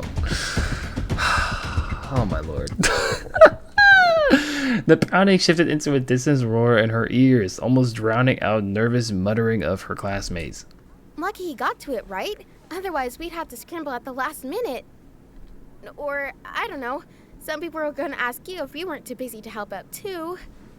I bet they were relieved I didn't do it. Damn. Sorry, what was that? Uh-oh.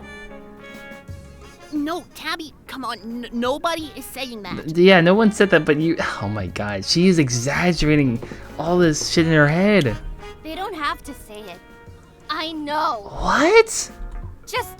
Just leave me alone. Where do you even come up with this stuff? Oh, okay. I bet they were relieved they wouldn't have to buy gross little Tabby a cookie. I don't... But you didn't fix up the classroom. So no, you wouldn't have gotten a cookie. Like, I'm so confused. Oh my god, bro, this little girl, man. Just get therapy. The bell rang, signaling the start of class. Tabby trudged dutifully to her spot at the back of the room, placing her backpack on one of the few undamaged desks. Should have had Tabby help, probably. I'm sure she wouldn't have minded. At least, I don't think she would have. I don't know anymore, honestly. Yeah, I don't know either. You can't tell with her. It's best not to. Eden laughed loud, oblivious to Tabby's darkening brow. Tabs? Wait, no, you're right. Without Tabby's help, nothing would have looked this horrifying. I bet she could have made it even worse. Oh, damn. Okay, well, Tabby froze her hand, reached for the wand stashed in her pocket. Oh, shit. Okay, maybe that was not a good thing to say. No, Tabby, bad. Maybe he didn't word it right, but he probably didn't mean it that way. Yeah, I was about to say, I don't think he meant it that way. And if he did, well, forgiveness is commendable. It takes the most strength. I'm gonna be honest, he's just worded a lot of things pretty bad, and I think that's just about it, you know? Letting someone get away with lies is not being strong. I don't think he knows that, though. All right, settle down, class. Oh my god, then we gotta deal with this Mr. Teacher dude. Let's take roll real fast before the judges get here and I release you all into the cafeteria for the start of our special Halloween activities. I'm sure you're all just as excited as I am to leave this whole mess behind us and move on to the pumpkin carving contest. I know he is, bro. Look at them patches and wraps, bro. The guy's ass fucking whipped by a child. It's not like giving knives to children can make things any worse. Hey, Mr. Teacher? I know you probably can't see too well with all those bandages, but Eden did us all a solid. Not up to date with the youth slang, but I take it to mean that he did something possibly good? I hope? Yeah, he fixed all the stuff that Tabby broke. Damn. I mean, sorry, Tabby. I know you said you didn't do it on purpose, but everything was still broken. Oh boy. Tabby raised her hand faster than she had ever done so before. She didn't even wait to be called on, speaking boldly out of turn. Can I use the bathroom? Is that Tabby? Oh shit. I mean, yes, sure. Oh yeah, he gonna be saying yes sir from now on too. Tabby, right, let me just mark you down as present and... Oh my god, he even marked it as present. Tabby didn't wait for her teacher to continue peering at the roll sheet through his bandages before she left the room. You're turning into a real delinquent, Tabby. Damn! I'm not the delinquent. Eden is. He hasn't done... Bro, Strength, please reason with this girl, bro, because she is not listening at all. He's a bully and a manipulator. Oh my god. Yeah, Strength, give her some wise words of wisdom or something. He has them all eating out of the palm of his hand still, like he's got candy for hands. No. No, he does not. That is a horrific thing to imagine. Yeah. Candy for hands is not okay. Well, imagine worse, because that's what Eden is. I have not seen him be worse at all. I've seen him misinterpret words and, you know, not even judge, but just say things that he didn't mean. You know, he's just an 8th grader, just like you. Yes, exactly. Evil starts so young. I don't understand where this comes from. I'm gonna be honest with you. You're so right, yet so wrong. Strength let out a wheezy sigh as Tabby walked straight past the bathrooms. Wait, aren't we going to the bathroom? What, together? I don't know. From the other classrooms, students began trickling out of the doors, heading out in chatter, hordes towards the cafeteria. I wasn't ever going to the bathroom. I was lying, obviously. I'm going to put Eden back in his place right now. He won't beat me at my own game. I don't think he's trying to beat you at anything. Well, he can't. Eden doesn't have any powers. It was stupid of them to think he could ever fix anything. It'd be funny if he actually does have abilities. If they want a hero, I'll show them what a real hero looks like.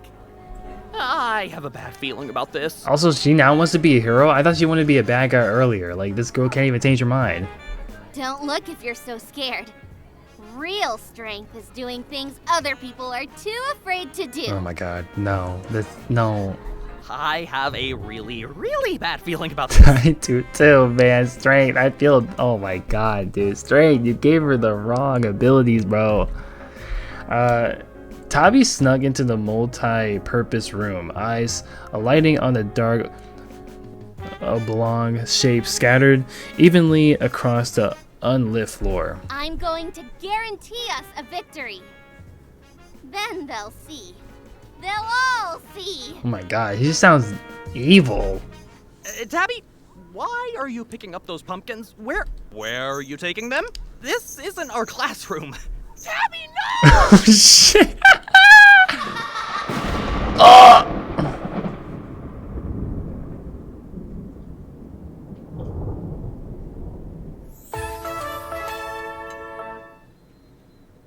Was that a commercial break? No fucking shot. That was a commercial break. It was a dark and even stormier Wednesday.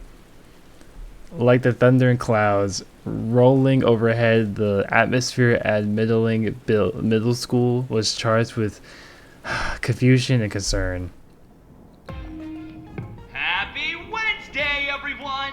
We're at the halfway point of Spirit Week, but we're not slowing down just yet. For today's big event, we have... You know, I don't really blame the PA guy. I feel more sad as ever going through this whole visual novel. Because, like, I just don't understand what Tabby's deal with Eden is. Our Jacko! Oh? No way. Really? No, I didn't hear about that before now. When did we get the memo? Today is Wednesday. That's right, mascots. Stay safe and stay spooky. As soon as the announcement ended, the hallway rustled with all sorts of speculative serrations. That was weird, right? No, you're right.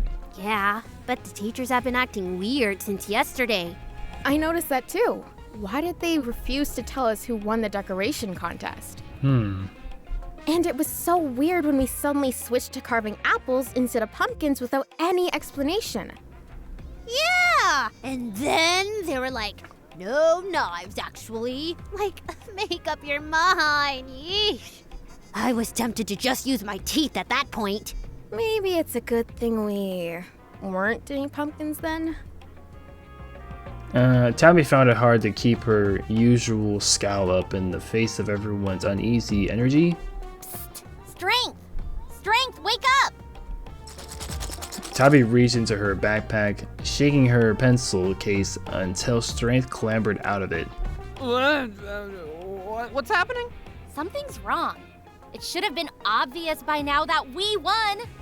People should be thanking me for a job well done. What's taking them so long to announce it? I could think of a few reasons. What did she even do? Like, we know she threw a pumpkin at the whatever. Maybe they're just waiting to announce their, findings when class starts. huh, I guess that makes sense. Well, I can't wait. Everybody's gonna be so pumped when they hear we crushed the competition. Oh boy.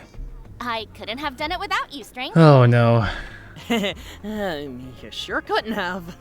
Listen, Tabby, I'm glad to see you're so happy for once, but I think you're gonna have to brace yourself. For what? To get in trouble. For everyone's reactions to go differently than you're expecting. I don't think you should be down in the dumps, but...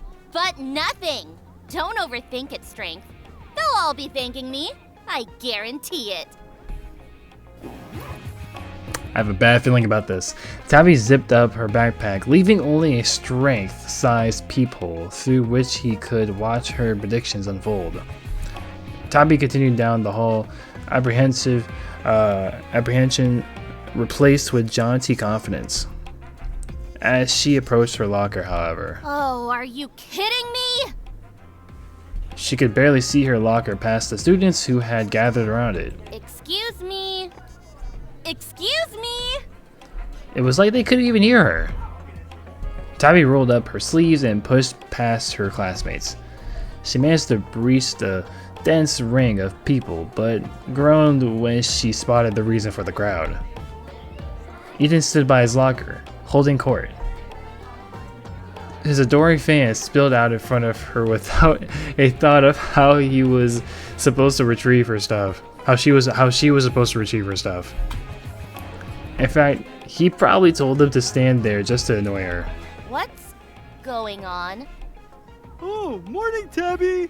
Eden's showing us the prototypes for his Halloween costume! That's not what a prototype means, Tonathan. And if it did, these ones would fail a few standards. I think they're pretty good though. Yeah, Eden! I would totally wear some of these. Caleb's right though. They're more like rejects. Tabby leaned in to get a better look, her annoyance just barely overpowered by curiosity. Her eyes widened. Hey, isn't that... Oh, shit. Tabby hid her backpack to keep strength quiet. The sketches were crude. And ugly and stupid. The designs, however, were immediately and uncomfortably familiar. Tabby tried to quell the rising panic in her body. There's no way Eden saw me yesterday.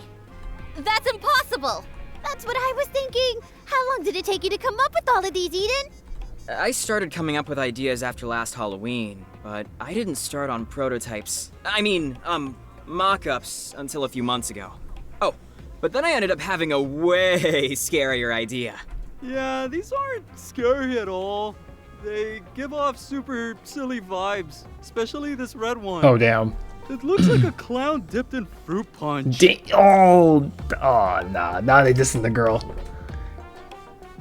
She right in the corner. Tabby's cheeks blushed with embarrassment as her other classmates nodded in agreement. Do I look like a clown dipped in fruit punch? I agree. Those colors are comically hideous when paired together. I can see why you changed your concept to something with more panache. Yeah. They're super goofy. And is that a leotard? That's so lame.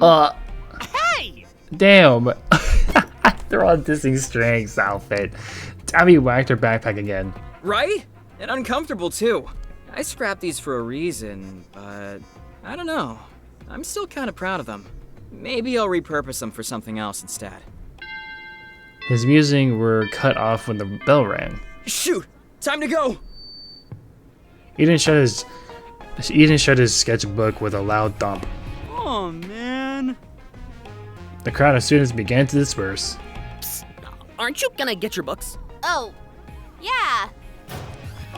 Tabby opened her locker and rifled through it distractedly.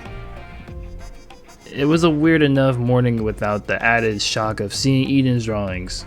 That was just a coincidence, right?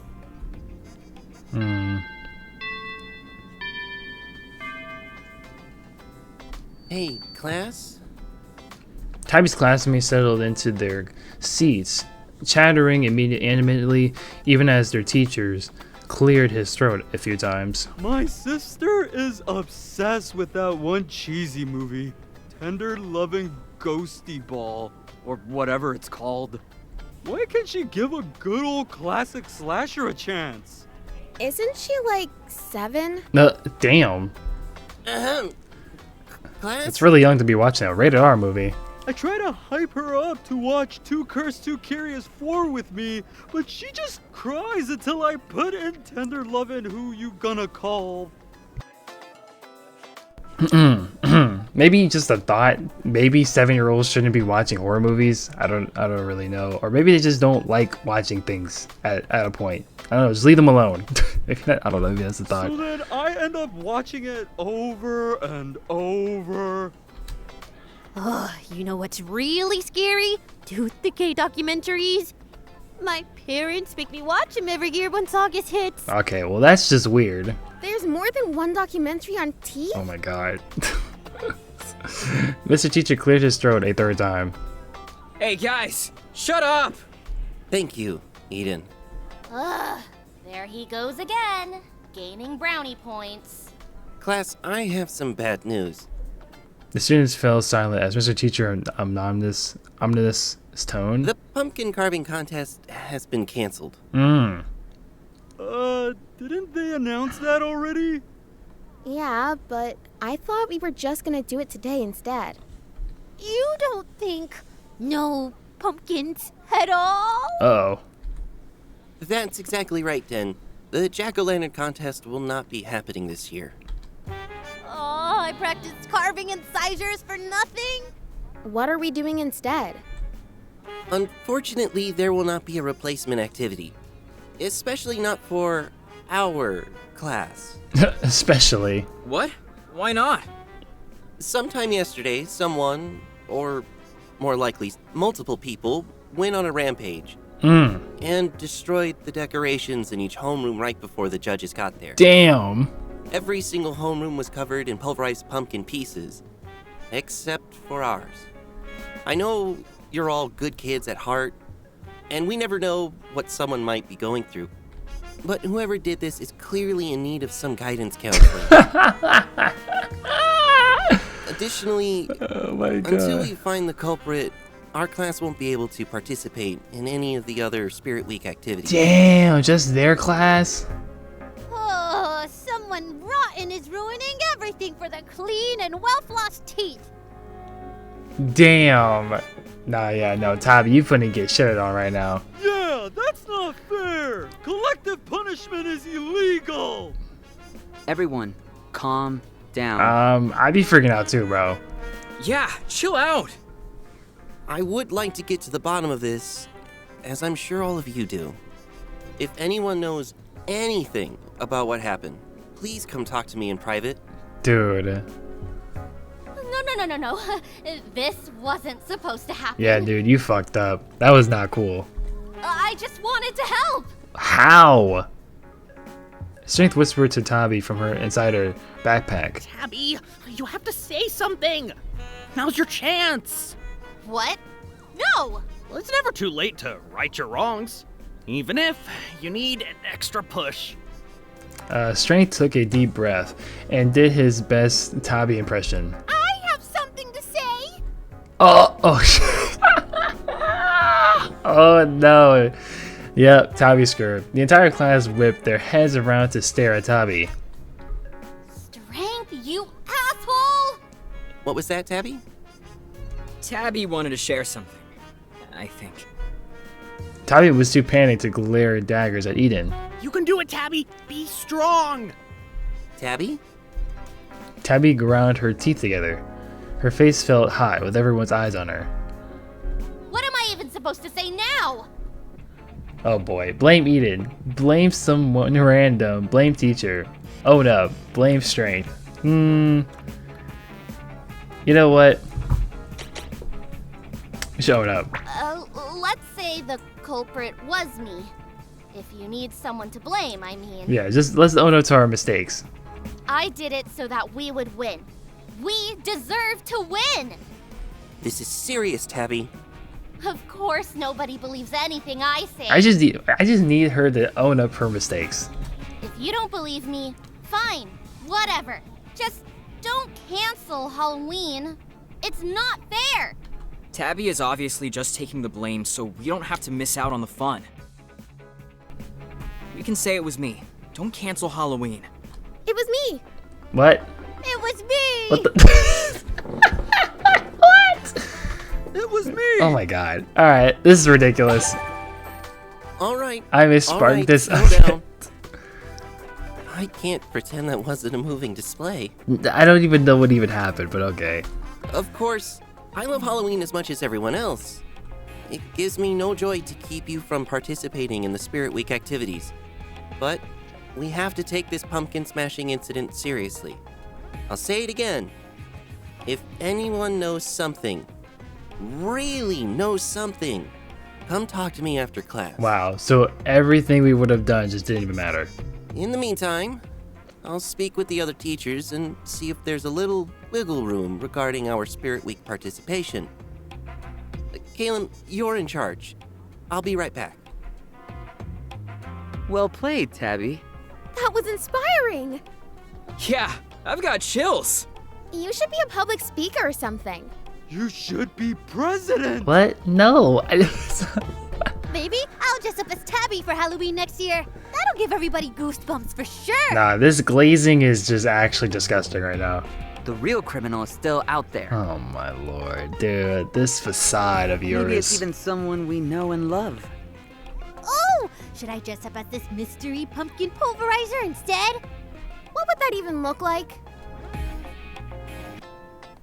After some time, Mr. Teacher returned and all the students scrambled back to their seats. Well, kids, you're not off the hook yet, but we did come up with a compromise.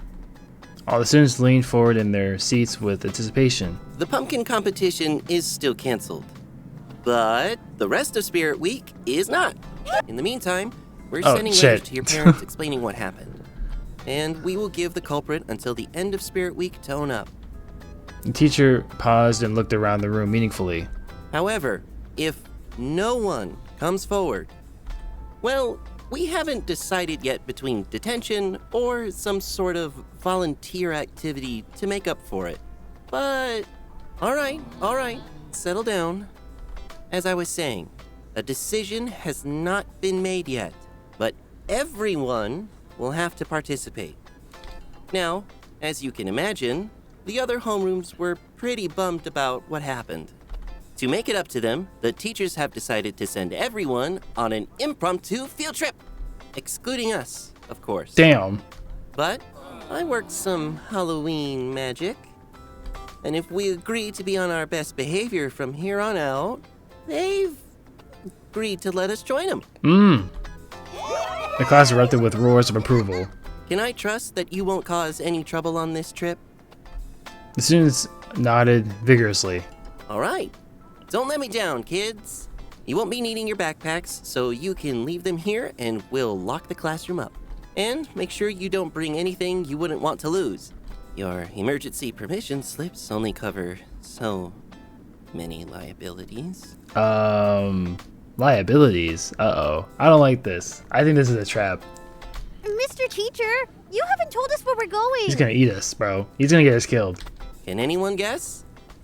It's somewhere spooky.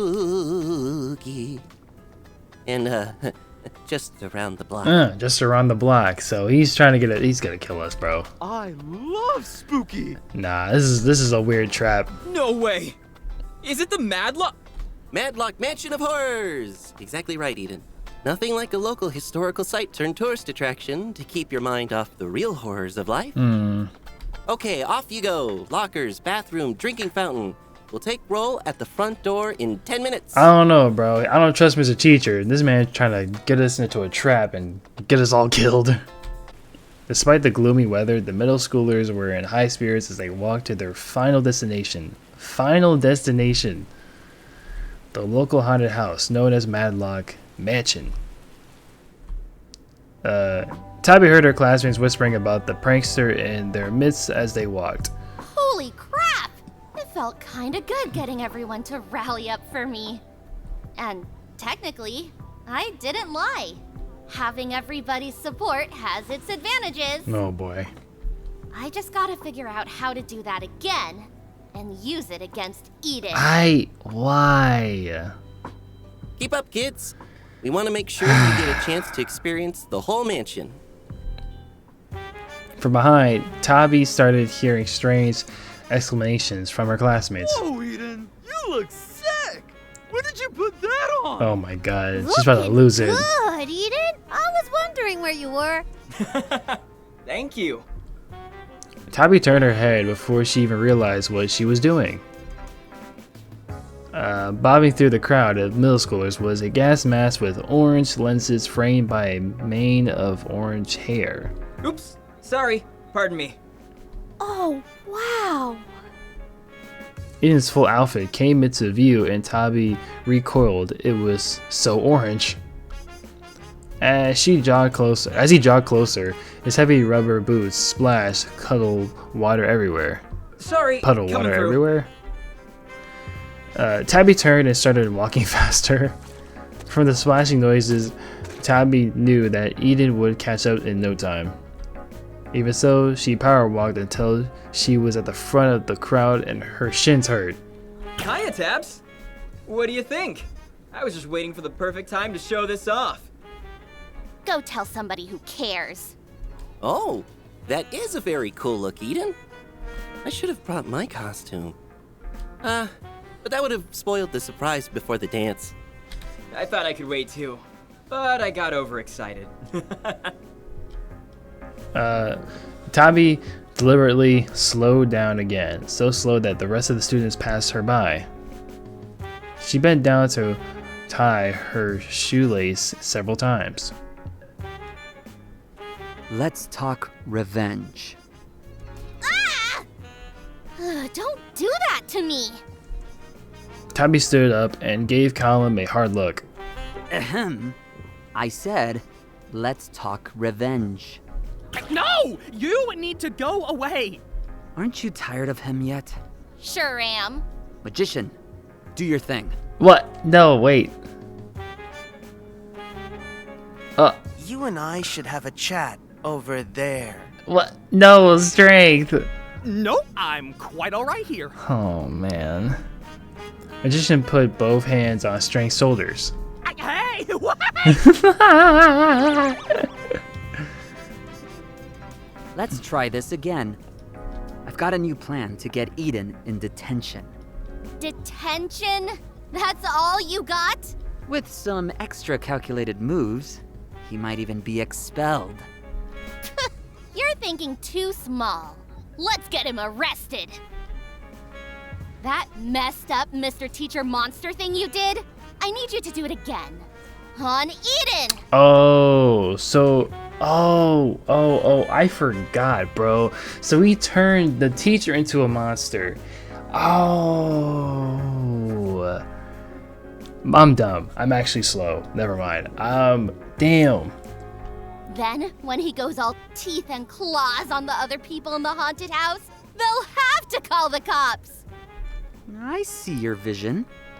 In that case, I'll need you to cozy up to Eden. Gross. Oh boy. Revenge requires sacrifice. Fine.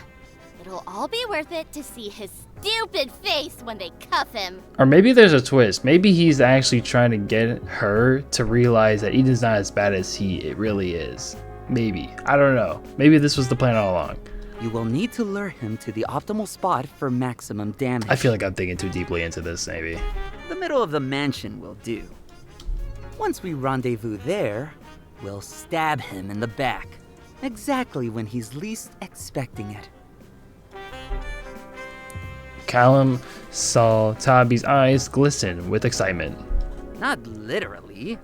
He just needs to be emotionally fragile for my magic to work. The more broken, the better. Of course, for the betrayal to be most effective, you must keep his spirits up until we have our tete-a-tete.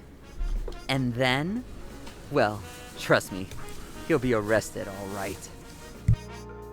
Yes! Magician flew back over with a pixie-shaped bundle of duct tape, which he delivered straight to Tabby's pocket. To keep you from getting distracted. Pixies don't need to breathe, right? Uh-oh. No. Oh, perfect. Wow. We'll be close. The crowd of middle schoolers slowed in awe as they approached Madlog Mansion. This is so cool! Dope! It looks just like the mansion from the Axe Massacre Maximum Axe! Huh? I'm getting spooked already. Nice. All right, class. Pair up with a buddy and make sure you stay with them at all times. You're responsible for making sure your buddy makes it out safely. Hey! Wanna be buds? Sure, just don't freak out on me like last year. No promises. And she still goes with them, okay. Colin raised his hand. I'm not feeling well, Mr. Teacher. Yeah, right. I bet he's too scared. My stomach hurts. Ah! How bad is Damn. it, Caleb? Do I need to send you back to school with someone? I just need to sit down. Oh, of course. You can sit out here with The chattering students fell silent. me. In fact, if anyone else wants to sit this out, Mr. Teacher sighed. I suppose I'll be the one to sit with you. Let me just inform the other teachers. I guess haunted houses aren't Caleb's style. Man, I hope he's still gonna have fun out here. Okay, this is my chance. I've got to stay close to Eden. Okay, look at all the other kids. We're just gonna see a bunch of kids jump out of nowhere. Cringing Tabby walked up to Eden. Hey, Eden, do you? Hey, Eden. Hey. Oh no, he's gonna think it's weird. I want to talk. Really? I mean, yeah, sure. More than happy to. Actually, listen. I've been meaning to say, I'm not that dumb kid I used to be. I mean it. I know you see me as this joker, but I'm like an onion. I have layers. Sorry, what did you want to say to me? Talk about the haunted house. Compliment the costume. Or, I say compliment the costume? No, wait, the costume, right? I say compliment the costume. Cool fit. Oh, I thought maybe you didn't like it since you said... Eden shook his head. I mean, never mind. Thanks. I'm so glad I managed to finish it in time. Plus, I'm already working on my next costume. Okay, I think this is working. But I still need him to trust me more. Anyway, was that all you wanted to say, or...? Talk about the haunted house. The mansion. Madlock Mansion. Oh, it's super awesome, right? So lucky that we get to come here. Man, I love haunted houses. Tabby took a deep breath, gathering up the courage to say what she needed. Anyway, I'd like it if you could be my buddy in the mansion. Eden did a clear double take. Dabs, almost got me there. Did Caleb put you up to this? Whew, that's a new one. Almost thought you were serious. I am serious. Will you buddy up with me? Me? Really? You and me? I mean, not complaining, just thought that wasn't how you rolled. This haunted house isn't normal. That's why. Yeah, this is really weird. Eden, stay clear away from this girl. What do you She has mean? ulterior motives. Isn't it like PG-13? Oh, there we go. I don't like this one. Wait, are you scared to go in, Tabs? Like, actually scared? I thought you were the queen of spooks. I am. This one is different, okay? I just need you to go in with me. I wouldn't judge you if you wanted to tell Teach you're not feeling up for it.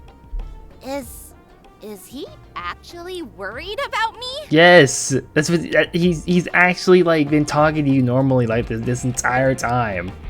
No way, right? It's gotta be a trick. What trick? What would he have to gain? No, I do want to go in. I just thought, since you're an expert at spooky stuff. Oh God, she's even saying it. And everyone else is already paired up. Does anyone else not have a buddy yet? Oh, I get it. Testing the limits. I like it. Even the Queen of Spooks has some challenges left to face, huh? Well, I don't know what part is freaking you out, but I promise to keep you safe. Oh, there we go. What a good guy. If you need to tap out at any time, you let me know. Huh. That felt oddly sincere. He is sincere. What are you talking about? I don't. Since I'm an expert and all. Is he sneering at me?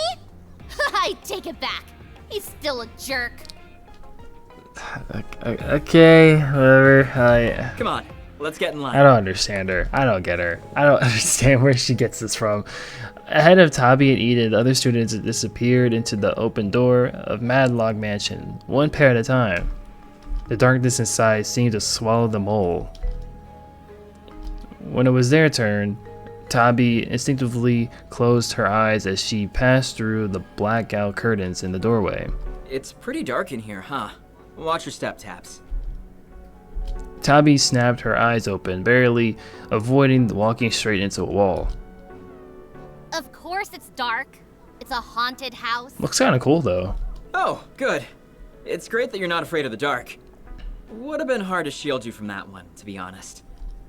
Tabi grimaced at her mistake. She could still feel the remnants of Strength's influence fueling her aggression and bravado. Thanks for nothing, Strength.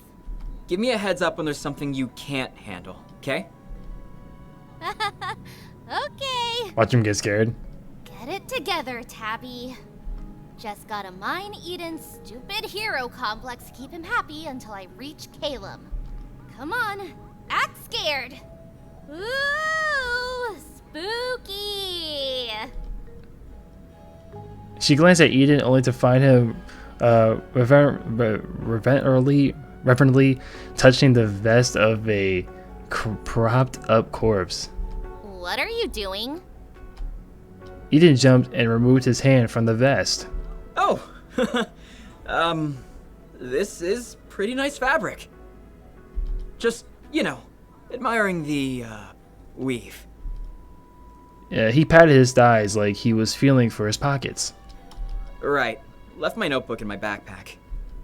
It was probably her eyes still adjusting to the dark, but Eden looked like, well, less like the villain that he was and more like a dorky 8th grader with niche interest. Very niche interest. You're a weird guy, Eden. Thanks! Wasn't a compliment. We should keep moving, shouldn't we? Yes. Oh. Who was that? The corpse that Eden had been touching raised one gaunt arm to the point towards the next doorway. That way. Tabi hastily suppressed her new instinct to fight all the pending dangers with her fist. Oh shit. She is a feisty person though. She just stays throwing hands with people. On second glance, the corpse was just a high schooler in a costume and a makeup. Wonder if Calum is disguised as one of the actors. How far is the center of the mansion anyway? Why do I feel like Caleb's intentions is just to let them hang out? Let's get going. Eden disappeared behind the next set of curtains without her. Did he just leave me behind? He did.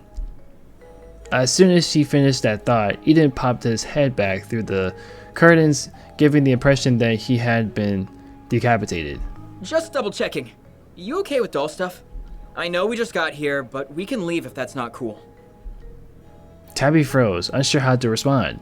If I say no, we'll leave and the plan will fail. But if I say yes, Eden might be suspicious and think I'm faking the whole being scared thing. Express doll love. Express doll hatred? Express doll love. Tabi shook her head, even though Eden probably couldn't see her that well in the dark. No, let's, yes, dolls are okay. Eden appeared unconvinced. Tabi sensed an opportunity to strike. Dolls are just normal objects, just everyday toys. They're just dolls. No biggie. I love dolls. She glanced at Eden out of the corner of her eye. She seemed conflicted. Tabi held her breath. Well, if you say so. Yes! Sucker. Oh boy. Don't push yourself though, okay, Tabs? Say the word and we turn right back around and find the exit. I like how he just calls her Tabs like he's like familiar with her already. Please don't reverse the flow of traffic. Say the word and we'll walk deeper into the haunted house. Great. So safety first. So, you heading in? We've got the next group waiting too, you know. Let's do this. Eden dug back through the next set of curtains, and Tabi followed suit. Oh shit. Oh. It's a lot of dolls. They all look the same. Ew, that one looks like the human centipede. Ugh. She blinked rapidly as her eyes adjusted to the flickering candlelight of the new hallway. You still okay? Tabi took in piles of sleepy baby dolls with missing eyes, and rag dolls with empty expressions and stitch-on smiles, and the clockwork dolls that moved with jerky off-kilter movements and absolute silence. She felt something brush her shoulder, fishing wire dangling from the ceiling to scare unsuspecting victims. Tabi glanced upwards. Beheaded doll bodies rotated slowly in place, clattering against bouquets of chubby plastic limbs like a deranged mobile. Luckily, Tabi had grown up in the house of a taxidermist. I don't know what the hell that even is. Constantly under the scrunching gaze of the glass eyes in every size and color. The doll diorama wasn't a big deal. At least not compared to Eden's excruciating gaze. Shoot! He asked me something, didn't he? Oh shit. High schooler dressed like a wind-up doll popped up at the end of the hall and began stumbling towards them. Let's play! Let's play! Nice. Ew. Eden stared at Tabi. I mean, wow! I love it! Before Tabi could really sell her performance, the wind-up doll reached him, leering at Eden. When Eden smiled instead of screaming, the doll moved to let them pass, visibly annoyed. Me too, doll. Me too. They moved on through the next turn of the maze, home to a human-sized ventriloquist dummy carrying a smaller ventriloquist dummy. The puppet duo laughed with a wooden rattling sound that echoed between them. Eden laughed back. You're really not scared? I mean, maybe a little. You know when you spot something out of the corner of your eye in the bathroom mirror? It's kind of like that. But I said I'd take care of you, right? Tabi grimaced at him. Hey, don't sweat it.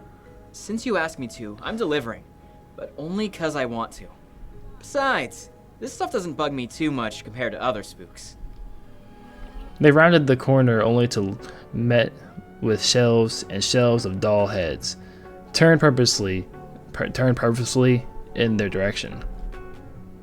When I was little, my Nana made doll clothes for extra cash, so there were always old-timey dolls in the house that I wasn't allowed to touch. Just me and them, staring at each other, waiting to see who would move first.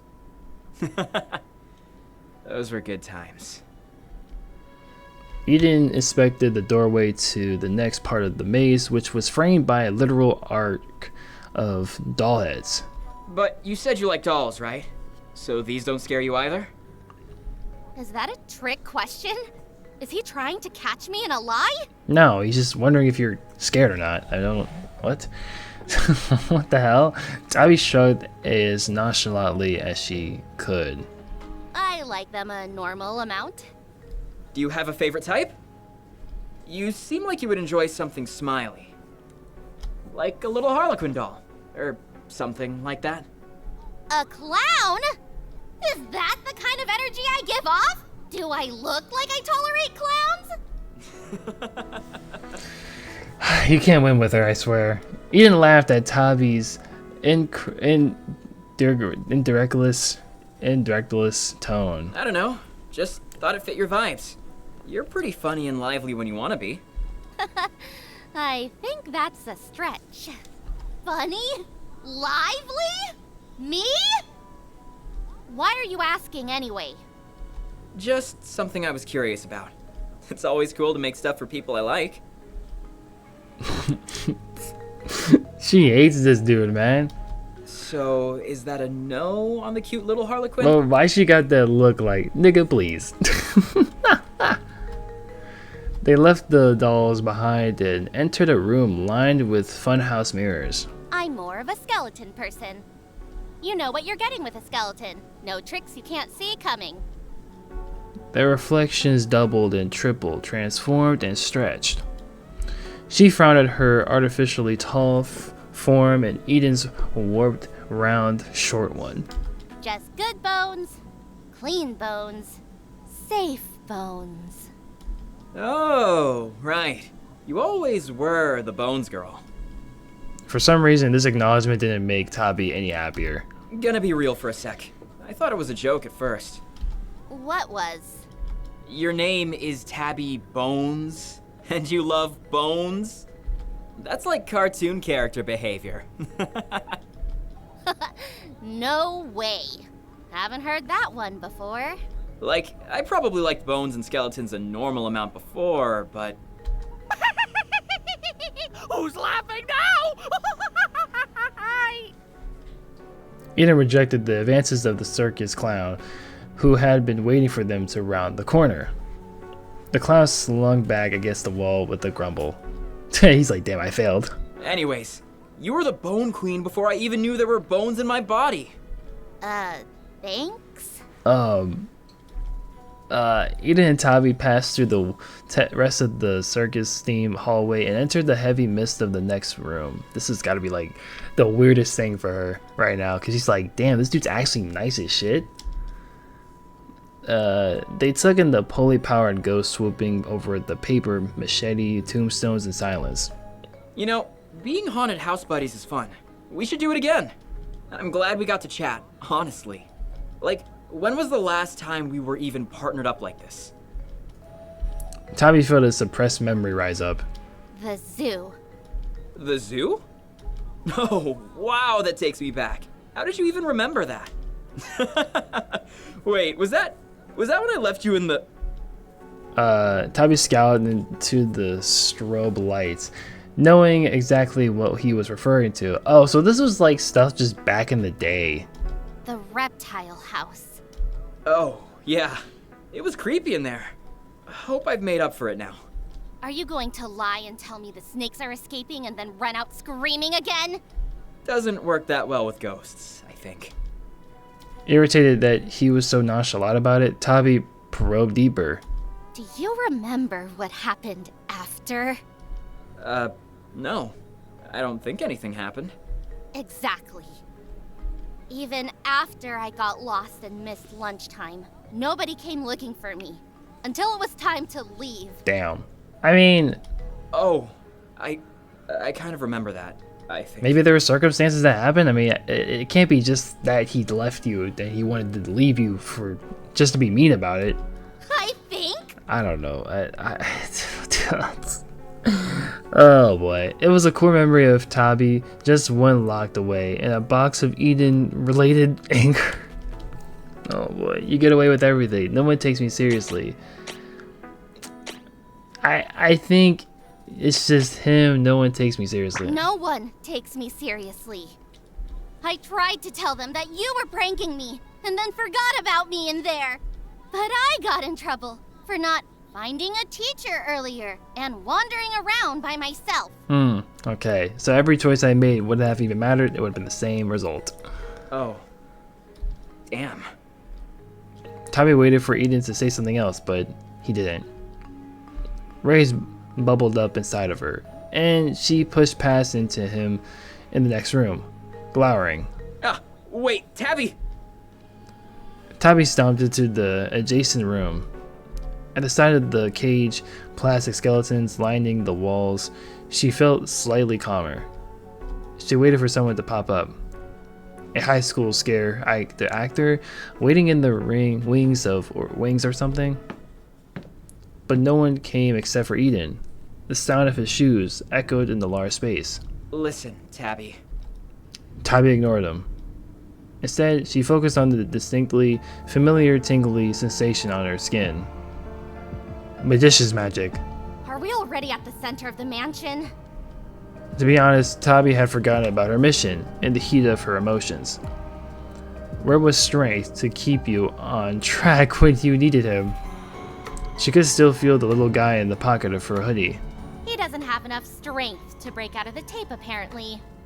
Tabs? Well, he wouldn't approve of this anyway. He can keep napping a little longer. Tabby?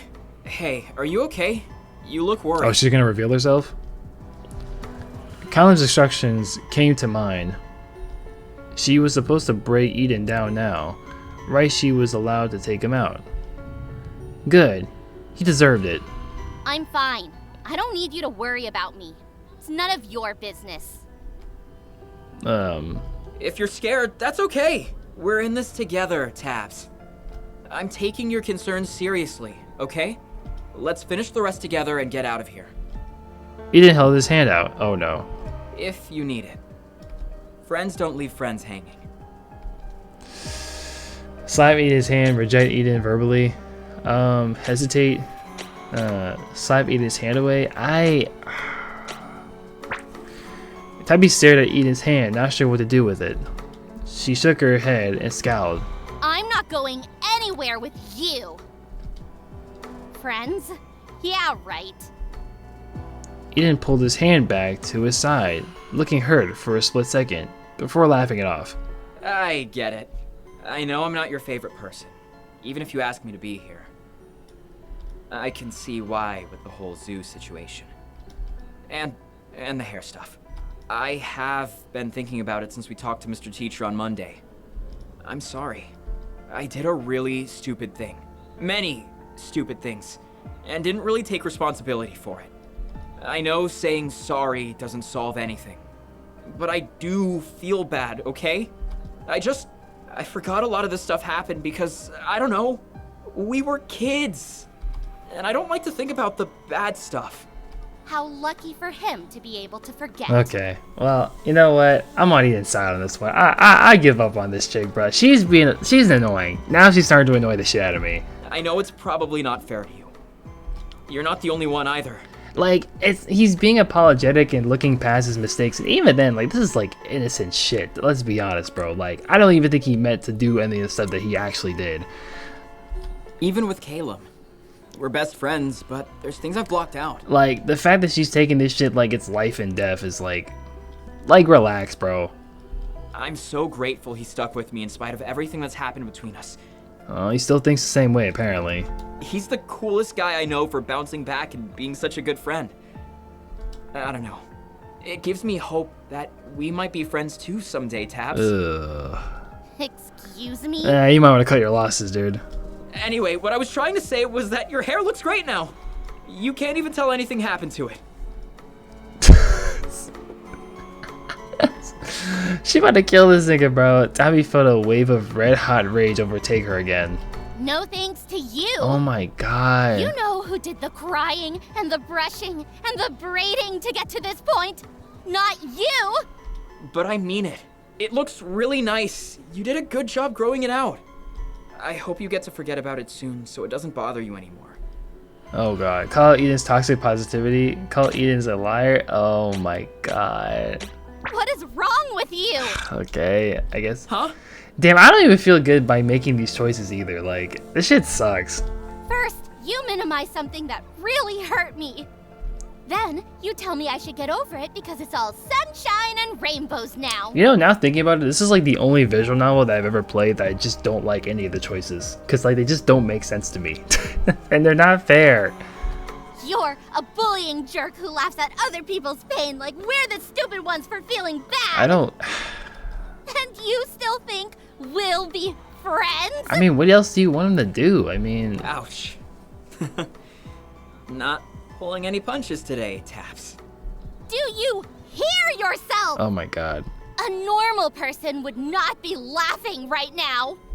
Stop acting like everything's gonna be okay all the time, you freak! Alright, well, telling him he's a freak is not nice either. I know you're yelling, but it just feels like business as usual coming from you. It's nice and familiar, almost comforting.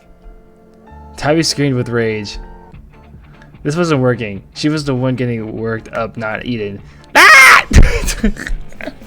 Somewhere through the fog of frustration, Tabby managed to ground herself on one plane of action.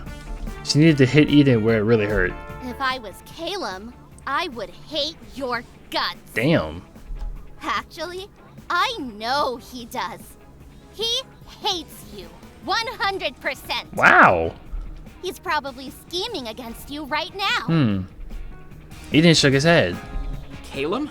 There's no way. He's my best friend. He's always stood up for me. I trust him with my life. Infuriatingly, Tabby could hear the smile in his voice. Luckily, she had proof that their relationship wasn't as rock solid as Eden believed. Caleb puts Eden down. Caleb hasn't forgiven Eden. I don't know what you did to Calum, but he definitely hasn't forgiven you for it. I know because he told me you were a menace. Me! A random stranger! He even said you're the kind of guy who kicks puppies when they're already down. Eden stiffened. Jackpot. Why would he say that if he's such a saint? If he's really forgiven you? Is that how friendships work? One person is an oblivious idiot, while the other one hates their guts? In fact... Caleb hates Eden's costumes. Caleb puts Eden down. You're not too dense to notice. Caleb talks about you like you're beneath him, to your face. He makes fun of your choices, your hair, your grades, your drawings. What? His hair is pretty cool. Also, the grace. Wait, is any of that stuff true? Because I haven't heard any of that stuff. Eden was silent. Is he really your best friend if he's always putting you down? Tabby racked her brain for more proof. And actually... Oh boy. Caleb hates Eden's costume. You heard him in the hallway, didn't you? I know you did. He said your prototypes were comically hideous failures. Wow. What makes you think he's not laughing at you behind your back about the one you're wearing? That's really mean. Eden didn't meet Tabby's eyes. Is that something you say about your best friend's hard work? Or is it what you say about someone you're just pretending to be friends with? That's just... I'm sure it was a joke. Eden's shoulders dropped slightly. Eden took a deep breath, then shook his head, chuckling to himself. Are you kidding me? Oh my god. There is no way Eden is this resilient. Oh god. I saw the cracks. I know you're just being grumpy, Tabs. Just being grumpy? Oh no. So what? Nothing I said mattered? Uh-oh. Oh no. Bad-mouthing is part of your MO, Tabby. Maybe you haven't realized it, but... You don't even know me. You don't know the first thing about me. Uh-oh. It's about to get ugly. I know you're lashing out. You always do this, making things a bigger deal than they really are. That is true. She does do that. Maybe I wouldn't if someone didn't just laugh off real problems every time, instead of accepting that some things are actually bad. Is it bad to be positive? Yes, when you're like an ostrich in the sand. You're so selfish! Does it help anyone but you to pretend like you can't see what's happening? Oh, and you're good at seeing what's really happening? All you do is cry to the adults when things don't go your way. You're always a victim. Damn, there we go. Nah, taco shit, bro. I'm sick of that. Someone needs to put her ass down, bro. I am a victim. No, you're not. You're not a victim at all. Not every time. You know, sometimes you hurt people too, Tabby. Oh, sure. Which one of us is a literal bully? You! You keep saying that like it's a fact, but you don't know me either. You don't know what I go through. What I'm thinking, why I'm like this. Tabby rolled her eyes. Boo-hoo, the bully has a backstory. Tell that to someone who cares. Oh, wait. You're so insufferable, nobody wants to hear your sob stories. Especially not Caleb. Eden flinched. Tabby went in for the kill. He hates you. He hates you, Eden. Caleb, when are you gonna get in here? Stop bringing Caleb into it. He's got nothing to do with any of this. An impossible wind picking up, carrying with the sharp scent of burnt sugar. The fake candlelight in the room glowed a deep blue as figure materialized at the center of the pentagram. Eden did a double take. Caleb? He was dressed in an outfit Tabby had never seen before. A midnight blue whoa, wait, what? He wasn't wearing his glasses, but Caleb's frosty gaze swept across the room with startling clarity. What the hell? What are you doing here? I thought you were sitting this one out. Unless... Did you get asked to be part of Madlock Mansion? That would be sick. Caleb stared imperiously at Eden. Also, nice costume. Did you get it custom made? It looks so professional. You should have told me you were gonna wear something too. Maybe we could have matched. Damn, they really hate this dude that much? Ask him, Eden. Ask him to tell you the truth. Caleb? Weird question, but, we're still... We are friends, right? Friends? Damn, whoa. Yeah, you and me. We're like best buds. No. Did you think we were? Eden stared at Caleb, first in confusion, then disbelief. What? Why would I be friends with someone I loathe?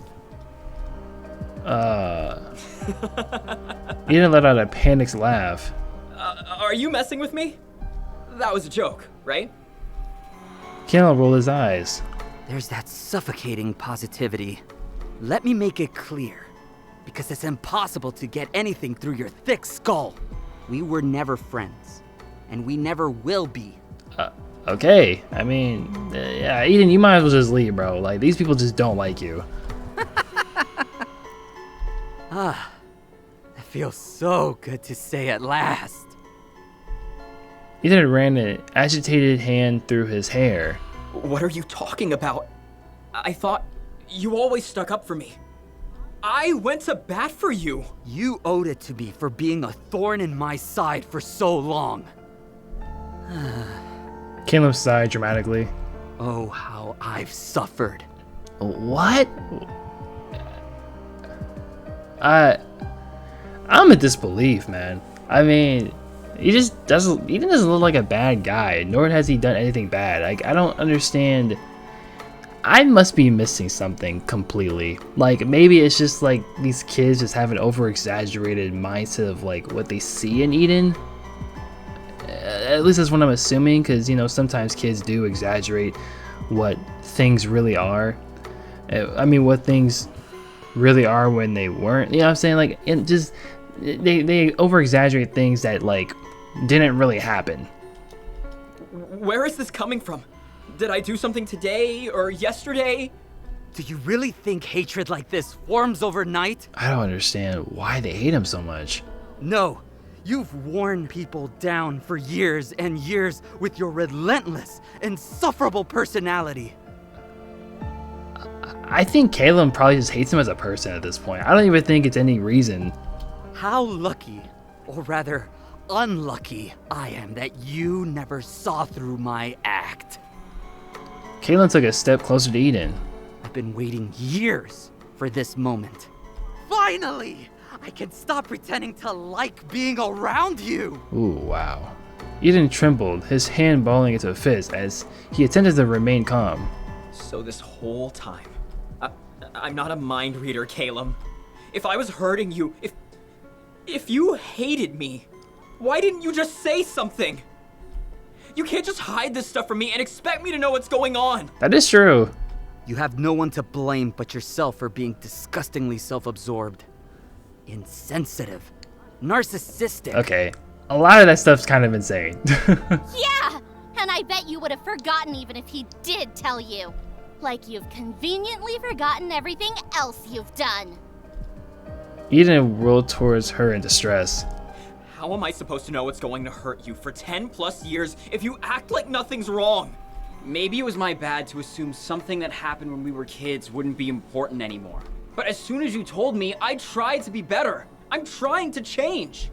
But you don't want change. Neither of you do. That is true. That's actually a good point. Like, you gotta let people change, man. And this is like minor shit. Like, okay, he left gum or somewhere in her hair. Okay, his bad. It's not like he made it. He was intentional by it. He left somewhere. Wasn't like I feel like everything he's done has been intentional. And it's just been misinterpreted. All you want is justification. A reason to feel righteous and lash out against anyone who irritates you. Neither of you care about anyone else, do you? The scent of the magician's magic was clouding now. Even Tabby found it hard to think as she breathed in. What do I need to do now again? Oh, right. As Tabby rummaged around in her pockets, Eden started to laugh. It was a broken, unhinged sound, a far cry from his usual carefree attitude. Strength, get out here! Tabby whipped the duct tape bundle out. She clawed at the layers of tape, waiting to hear the faint jingling of bells. Wake up already! The layers peeled away one by one, becoming impossible. Oh, nothing. Tabby's stomach dropped. Without strength's powers, she was in big trouble. Did he escape, or? Tabby turned in horror towards Callum, who had his eyes trained on Eden. Oh, he must have took strength's powers. You want to see self-absorbed. You want to see relentless. Oh, shit. Nah, I like this. Wait a minute. He took... Ooh, okay. Let me make up for lost time. As he spoke, Eden's goggles fogged up with pink and orange hues, obscuring his eyes. Yo, nah, get your get back, bro. Nah, Eden needs to get his get back, dog. Because they messing with this man for no reason. Tabby's blood rained cold as his hair floated into the air, moving like the tendrils of an open flame. There we go. Caleb turned and ran before this transformation was even complete. He bolted through a well-hidden door. Eden followed, slamming right into the door, which had locked behind Caleb. Wow, he left her. Bro ran like a bitch. Tabby glanced around the room in a blind panic. There has to be another exit. She felt the air shift before she heard him lunge. Tabby raised her arms to shield herself from the impending attack. Wait, he doesn't even have real knives. Tabby caught the glint of Eden's blades as they sliced through the air, now metal rather than plastic. She threw herself out of their path, rolling across the ground. The blades glowed as they sank into the floorboards where she had been standing. Definitely not toys. Definitely not toys. Yeah, no shit. I mean, Tabby scrambled to her feet, rushing to her to keep her distance from Eden. Caleb? Caleb! Oh, he's not here, Tabs. He's always been a coward. You showed that to me. Do you really think he cares enough to stick around? If he can fake it with me for years and years, what makes you think he'd bother trying to save you? As Eden approached, Tabby realized she only had one choice. Should I fight? Fight. Strength wasn't here, but she still had to do something. Tabby swung her fist towards Eden as hard as she could. Her knuckles smarted from the impact against Eden's surprising hard mask. Both the mask and its wearer seemed unaffected by the punch. Tabby darted backwards in fear. Then, not willing to wait for Eden's next move, she bolted back in the way they had come in. The dense mist in the adjacent room made it hard to see, but it was heavy enough to hide in.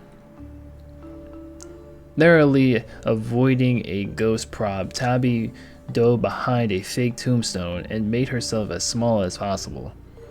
There was no sign of Eden's glowing costume or knives through the strobe lights.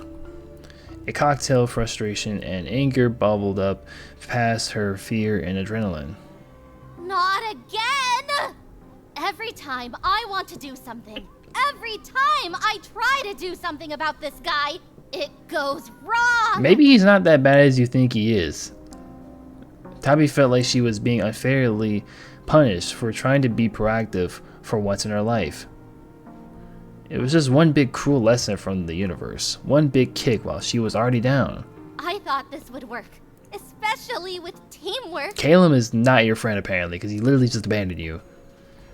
And he's using you for something. I don't know what it is yet. Tabby's stomach sank as she thought about Caleb. There's no way he just left me here to fend for myself. He did. Right? He literally locked the door. Like, what? How do you not see it yet? He's just trying to survive, Crazy Dagger Murderer Eden. The fact that she trusts Caleb more than Eden, which Eden literally hasn't done anything to her but like be a good guy and just mind his own business, is crazy to me. Like literally every time Caleb comes up to her with all these evil ass intentions all the time and she doesn't see nothing wrong with it. Then again, I mean, this game is about her being a bitch, so like what do I expect? Maybe he'll even rescue. No. Tabby couldn't finish that thought. The way he hadn't even looked at her. What did I think was gonna happen? Right. Tabby put her head in her hands. Did I think I had friends? Even Strength has abandoned me. Strength abandoned you for very good reasons. Hot, angry tears rolled off her face. I get it, okay? I suck so bad the universe wants me to die here. Will anyone even miss me? She imagined her parents crying over her corpse with her floating over them as a sad, dead specter. Her heart clutched. They don't count. And no one else will because... I mean, Eden cared. The bubbling thought that she had been suppressing finally surfaced in her mind. People were actually nice sometimes. And I... Oh, is she actually finally realizing that people were nice to her? She pushed them away in each of those rare occasions. Even the not-so-rare interactions with Eden felt like a lost opportunity now. It's just what I deserve for being a horrible, mean, awful... Tabby tensed up, preparing to run, fight by a man if needed. Someone was coming, from where she couldn't tell. Or perhaps they were already here. What? Greetings, Miss Bones. My name is Lev, and I'm here to guide you Oh on... boy.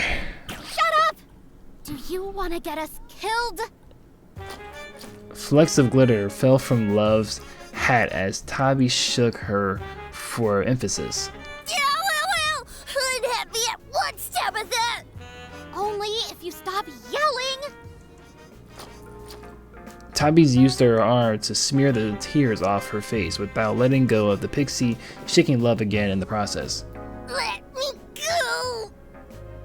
Tabby released the pixie. With a huff, Love dusted off of her frilly dress. Regardless of your pity party, that's no way to treat a new friend. Aww. I'm here to guide you on your path to love, not violence. There we go. See, this is more of a better guidance than Strength. Even though Strength was kind of the voice of reasoning, I guess that just wasn't getting it to her. Of course, I don't mean romantic love. You must find that on your own, if you choose to seek it at all. I'm talking about self-love. You can only get along with others if you're at peace with yourself, Tabitha. Honestly, I like this pixie. To project light outwards, you must first seek it within yourself. Listen, that's real great and all. Where's Strength? Where's Strength? Have you seen him? Are you his replacement? Did the Pixie Agency fire him? Love waved dismissively, causing sparkles to fly from her fingertips. We have other things to worry about, I'm afraid. You seem to have gotten yourself into quite the pickle here. Yes, that's what I'm trying to say. Actually, you've been saying a lot of, woe is me, woe is me. No, I wasn't. Yes, you have. Tabby picked out from behind the tombstones, still no sign of Eden. Listen, you know what could bail me out of this awful situation? Like what? Self-affirming meditative exercises? Yes, there we go. What? No! I'm talking about that candy! The stuff that gives me the cool super strength. Well, in her spare time, she could do the meditating thing because she does need a lot of help. I can't lie. But in this situation, she does need to get out of here. For shame, Tabitha. More reckless power is not the cure for this predicament. You're far too good for these power-grubbing schemes. I fear you've let yourself be swayed to the dark side with your unstable emotions and deep, self-inflicted loneliness. Jesus Christ. Perhaps if you confided in someone, your emotional burden would seem less insurmountable. Love tapped her chin thoughtfully. I've got it! What about that Eden boy? The one with whom you share so many interests. Eden? I can't! He's gonna kill me! I understand your apprehension, but he can't be that bad. No, you don't understand. He's literally a monster! Yeah, but what were the reasons for him becoming a monster? Love's right eye twitched, and her smile became strained. You must stop putting others down to raise yourself up. This stubbornness has gone on for long enough. There we go. Stubbornness? Stubbornness? You've been here for like 2 seconds. That is fair. She has been here for like 2 seconds, but her personality just has that stubbornness. Tabitha. Oh shit. You don't know anything about what I am, or what he is, for that matter. Oh my god, this pixie's about to crash out on this little girl. Tabitha? He's a freak, love, even when he's not like this. But right now, the only thing on his mind is cutting my head off and using it as a basketball. She's losing it. Tabitha! You listen to me, you little shit! Oh.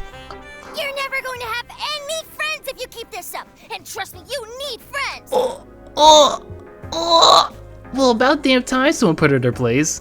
Without a support system, you will remain sour and despicable until the end of time. Oh my god. Is that what you want, Tabitha? Oh Jesus. To never open yourself up to anything better in life? Holy shit. Because that's where you're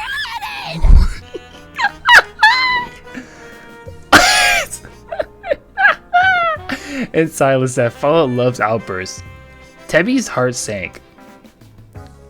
She couldn't tell if it was because her patience was running out or if the pixie had actually struck a nerve. Tabby cleared her throat and pried Love's hands off of her hoodie. Well, you know what? I'm never gonna be able to fix it if I don't survive this. Oh boy. Look at her trying to argue back. Tabby's grabbed Love and flipped her upside down, shaking the pixie with vigor. A brown piece of candy fell out from Love's skirt and into the ground. Before it disappeared into the mist, Tabby dove for the candy, tossing Love aside in the process. Oh boy. Alright, more transformations.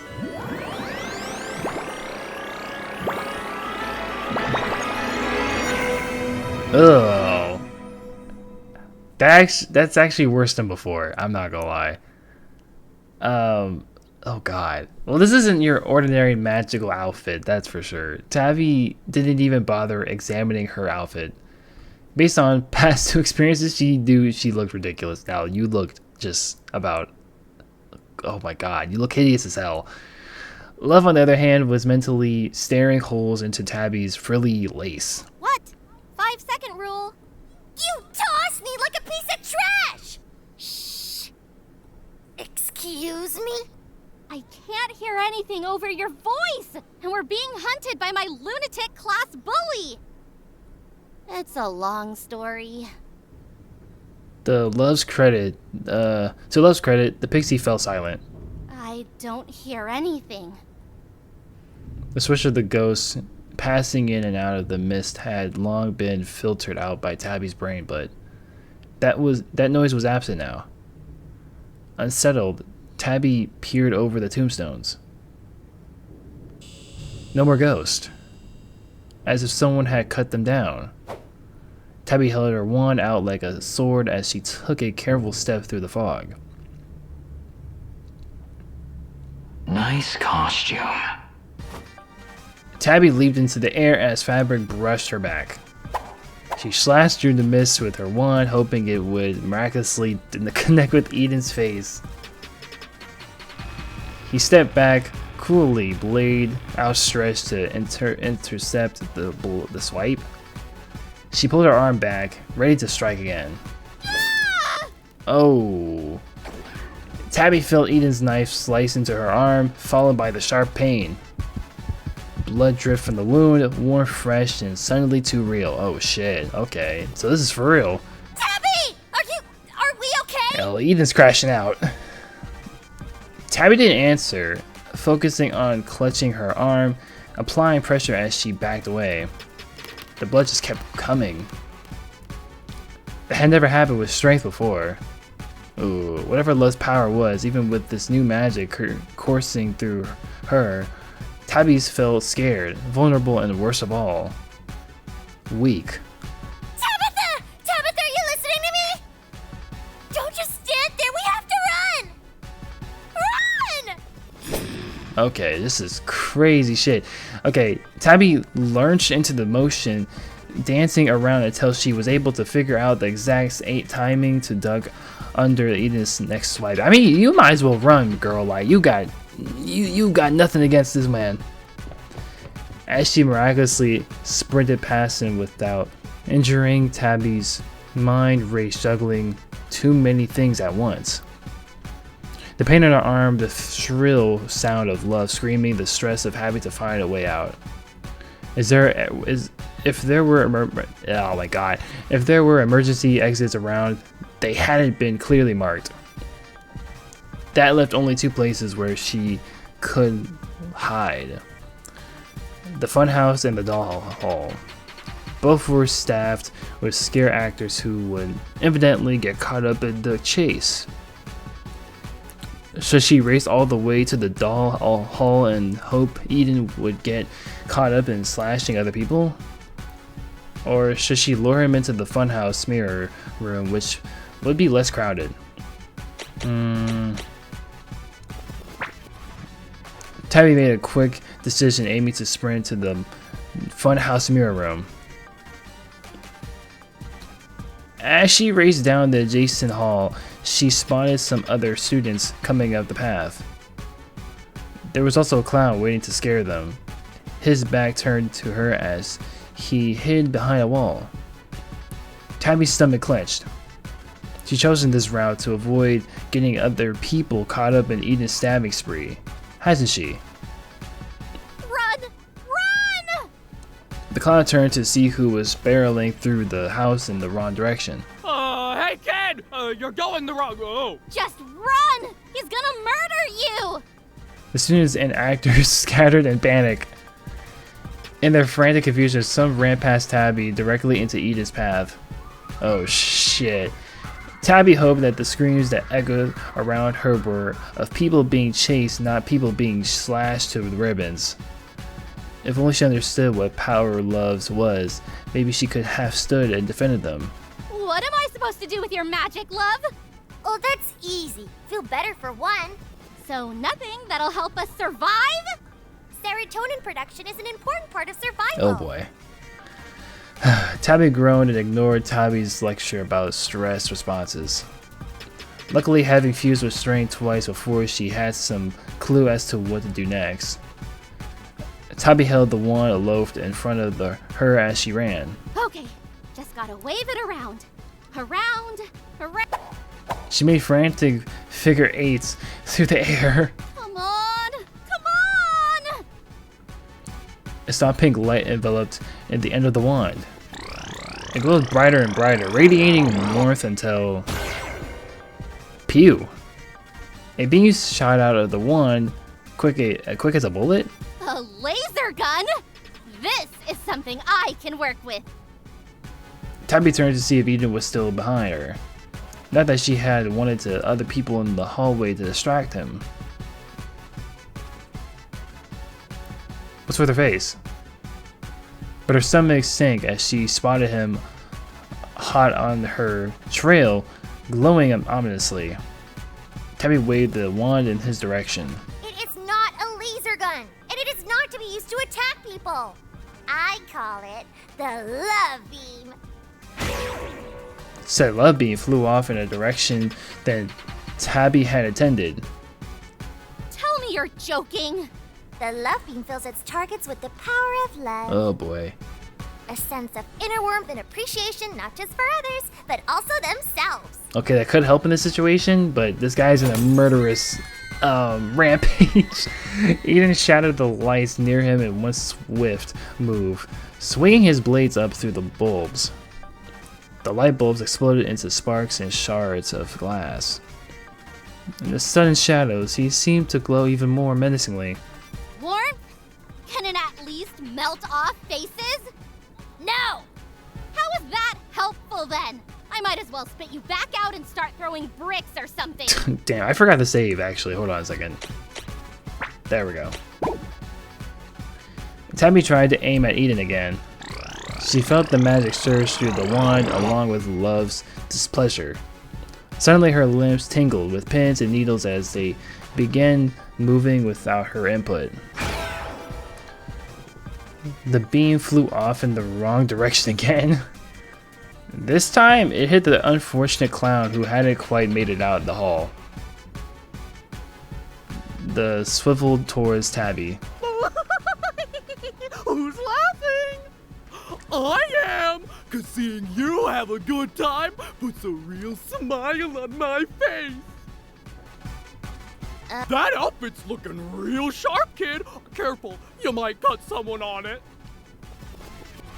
She aimed the one at the clown again, hoping another shot would cure them or whatever was happening. Tabitha!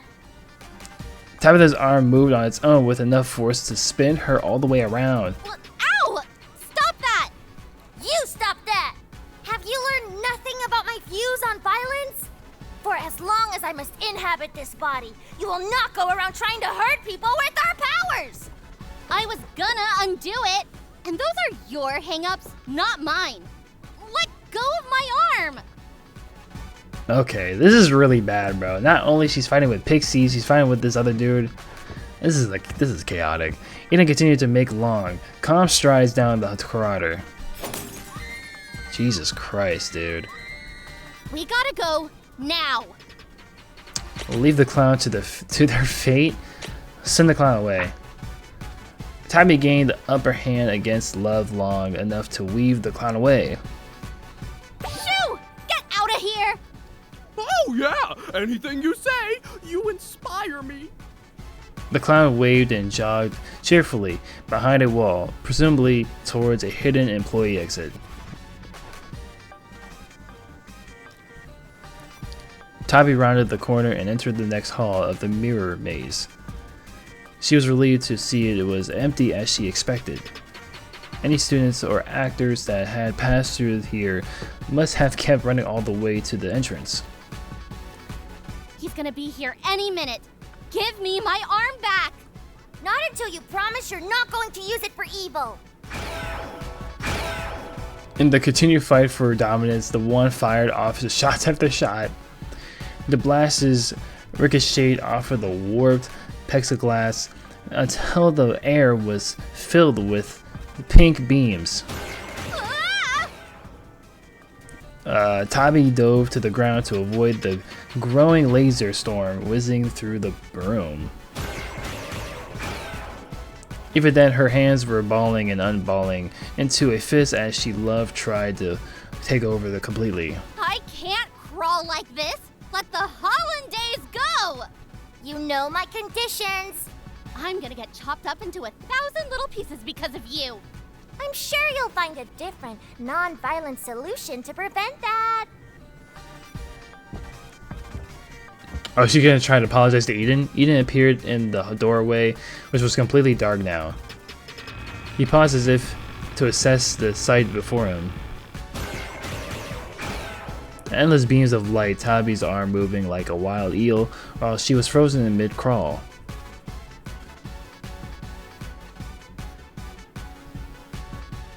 Chutes and ladders! I mean, shoelaces! Are you censoring me?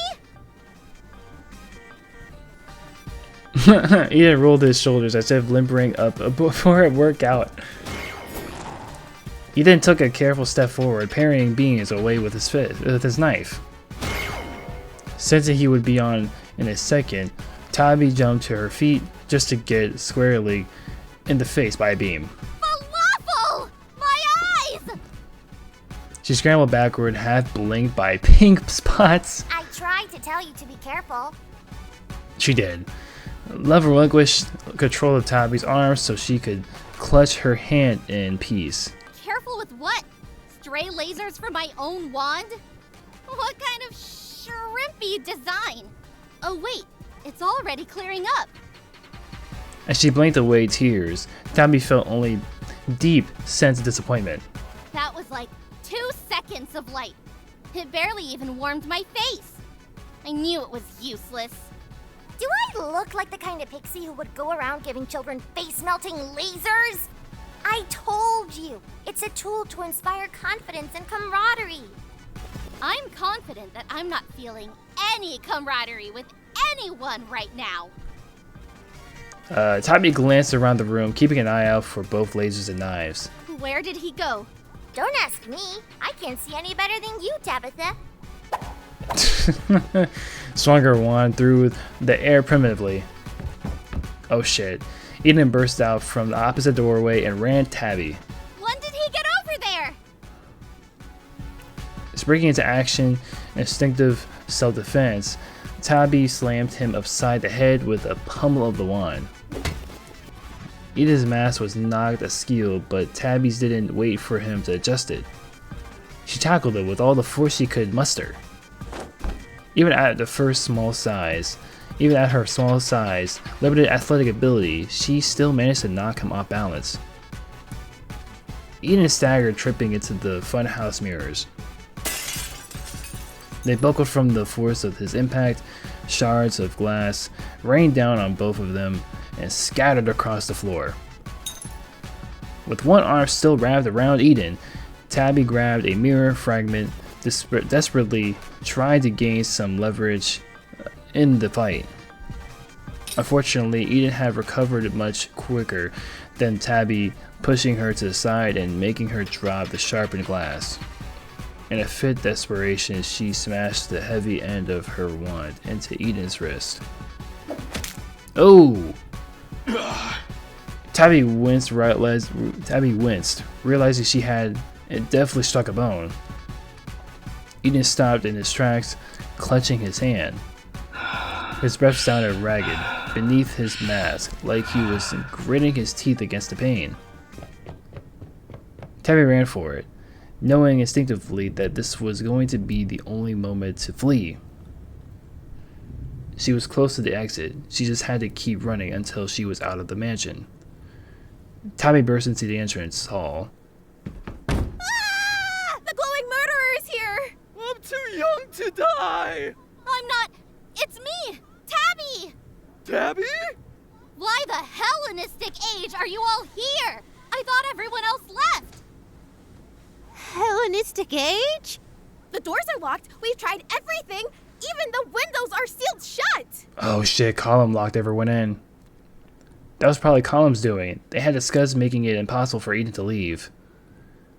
Tabby looked around. Sizable crowd of trapped students, and her stomach flipped. One of the clowns told us someone was stabbing people and glowing. Ah! Sorry. Continue. Company policy states that we can't have our phones on us. Otherwise, we would have called the police. Damn. Some people already left to try the alternative exits, but they haven't come back yet. We banged on the door too, but none of the people outside even came to check. Honestly, that door isn't even supposed to be closed. Did you see the murderer? How did you escape? So if it's not supposed to be closed, that's even more proof that Column set this whole thing up. I didn't! He's... She spotted the glow of the corner of her eye. Tabby leaped out of the way just as Eden's blaze swirled through the doorway. There was nowhere else to run. This room was a dead end. Her dead end if she didn't find a new way to survive fast. Love! Help! Love! We're gonna die! Love, tell me what to do! I've been saying it already. You have to open your heart to yourself Yeah, you gotta be like maybe her accepting herself and telling the truth that maybe she's done wrong. Tabby fired off another beam at Eden. All right, let's start from there. Eden batted the beam away, causing it to hit one of her classmates instead. Oh, cool trick, Tabby! Do it again! Oh, you're so cool. Other students looked horrified at the sudden, inexplicable outburst. Tabby fired off another shot, and another deflected shot. Whoa! You go, Tabby! You can do it! This clearly wasn't working. Come on, love! What comes next? Exactly what they said. Repeat after me. I can do this. I can do this. You have to believe it. I can do this! The next beam flew faster, but Eden still managed to dodge the laser. Jonathan whom the beam hit instead applauded, damn. Eden's blade cut right into him. Ouch! Jonathan, move! Whatever you say, Tabby, your opinion really matters to me. He should be dead. Okay. Tabby tossed more props at the Eden, which he slashed away with ease. All of you, keep away from the knives! You're so smart, Tabby. Why didn't I think of that? Next one. There are people that care about me and my worth. Remember, you have to mean it. That's too long! Eden rushed at her. Tabby held the wand up and fired blindly. There are people that care about me and my worth. Remember, you have to mean it. That's right. We do care. We mean it. The beam shot out twice as fast as appeared twice as wide. I wish I could do that when I was your age. You're an inspiration. What's wrong with all of you? Last one. I'm getting better and better each day. I've got this. Eden slashed right through her good arm. Damn. Tabby lashed out right back at him, managing to punch him in the gut. I've got this! Yeah, you do. Show that creep what you're made of. Go, Tabby! I know you can do it. Because I'm awesome! Yeah! You're the best! Oh my god, the glazing is crazy. I am the best! I don't think that's what love meant, but okay. Tabby grabbed a broken board and smacked it over Eden's head. Oh shit. Eden staggered back, more in surprise and pain. It took less than a second for him to recover, however, and he pounced on Tabby, pinning her to the ground.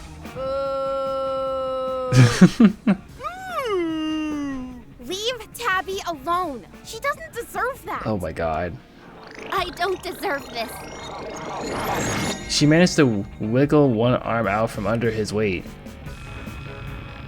Eden raised his knife. I don't deserve this!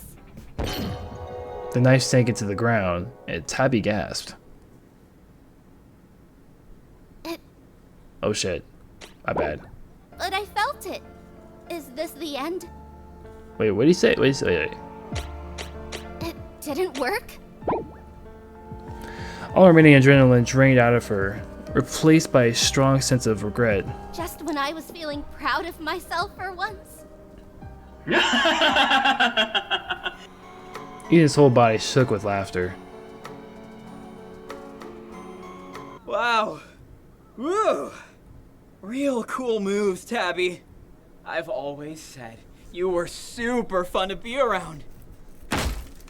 The door to the haunted house smashed open, letting in a flood of blinding light. Firefighters and paramedics swarmed through the opening, followed by what looked like her entire 8th grade class. Tabby felt the magic leave her body before they got too close. Love chambered into Tabby's hood as soon as the transformation dissipated. Oh my god! Eden! Tabby! Are you alright? She was so brave. Uh-oh. She saved us all.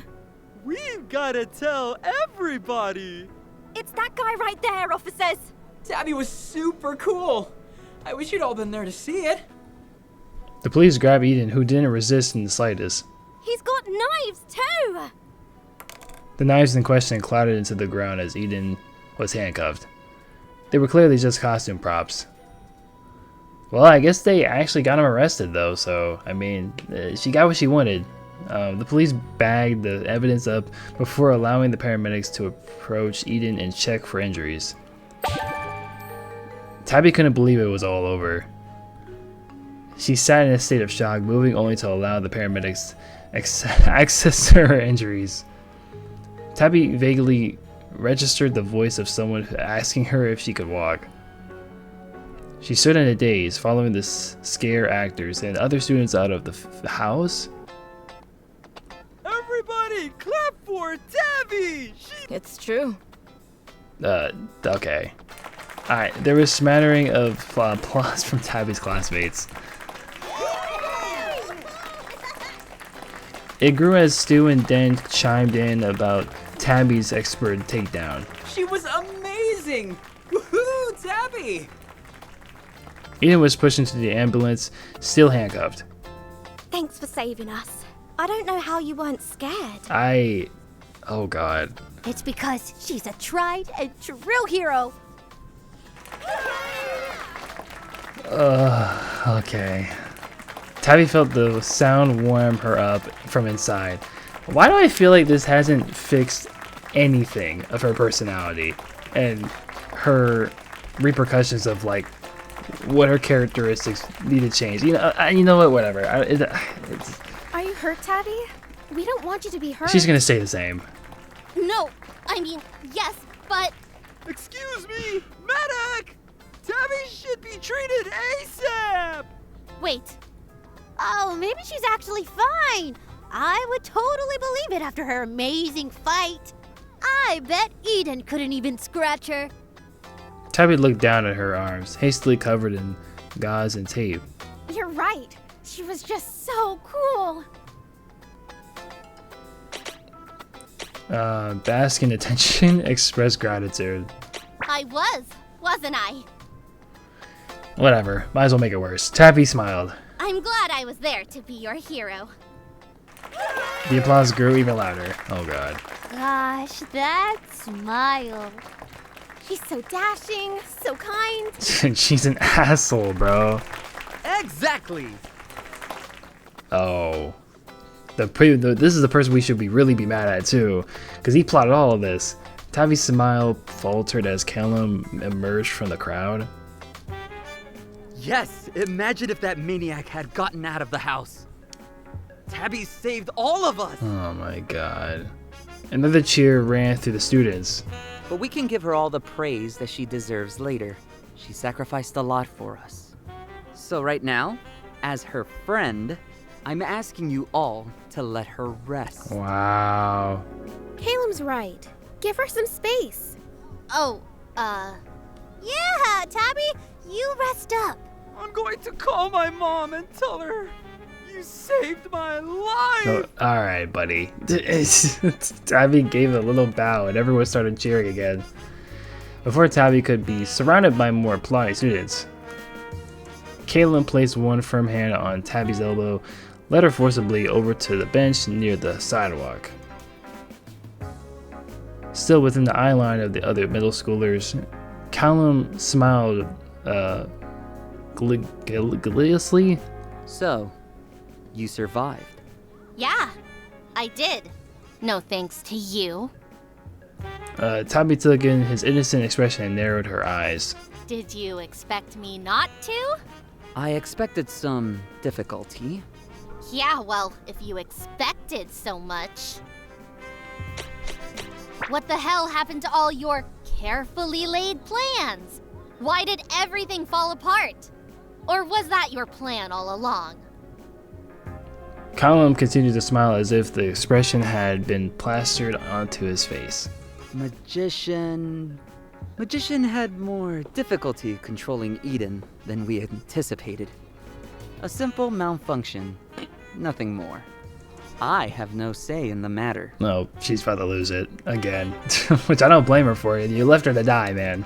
How magic manifests, how it mingles with man, that is out of my purview.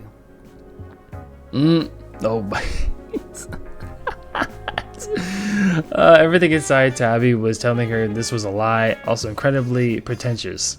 I don't buy it. Yeah, no, call on the bullshit. Colum's eyes flashed, his gaze hardening even as his smile widened. You don't? I don't know what to tell you, Tabby. That's the only truth I have to offer. Love emerged from Tabby's hood, peeking out at columns behind Tabby's thick braids. Is this a friend of yours, Tabitha? Tabby was slow to answer Love, turning the question over in her mind. I don't know. Yeah, friends don't leave friends hanging, man. Tabby gave Colum a sharp look. Friends don't leave friends hanging. I learned that recently. They step up and stand up for each other in the face of difficulty. But you disappeared on me. Atta girl! Tell them how you really feel! Colum glanced at Love, who shrank back instinctively. She reached down to pat Tabby's shoulder. Tabby felt herself smile with sudden self-confidence. You know, if you're having trouble with Magician, I could take a look. Colum raised an eyebrow. Take a look how, exactly? I know I can make better use of Magician. Let me have him for a day to see if we're more compatible. And then if we are... Colum crossed his arms. Why would I do that? We would have swapped from the start if it was so simple to adjust to different pixie magic. You never know until you try. You said it yourself. Magic is weird and unpredictable. Look what happened to Eden and Mr. Teacher. I'm the one with the more successful track record for pixie powers anyway. Yeah, he keeps turning these people into monsters, man. Are you? It's crazy because it's not even their fault, bro. This man is just causing all the chaos. We both had 2 chances. You and Magician botched yours. I executed my parts perfectly. You can't fight the numbers. Caleb shrugged. Maybe you would have even more problems. Trust me, Magician needs a careful guiding hand. And someone who can bounce back from the malfunctions. He can speak for himself. Where is Magician anyway? Of course, it's easy for you when all you're doing is destroying things. Have you done any work that needs a refined touch? A fine-tuned approach? Tabby opened to close her mouth, abruptly acknowledging his point. Besides, I saw that you have a new pixie friend. Colum fully turned his repellent gaze towards Love, who huddled close to Tabby. So quick to turn to the next. I feel ill at ease simply handing Magician over to you.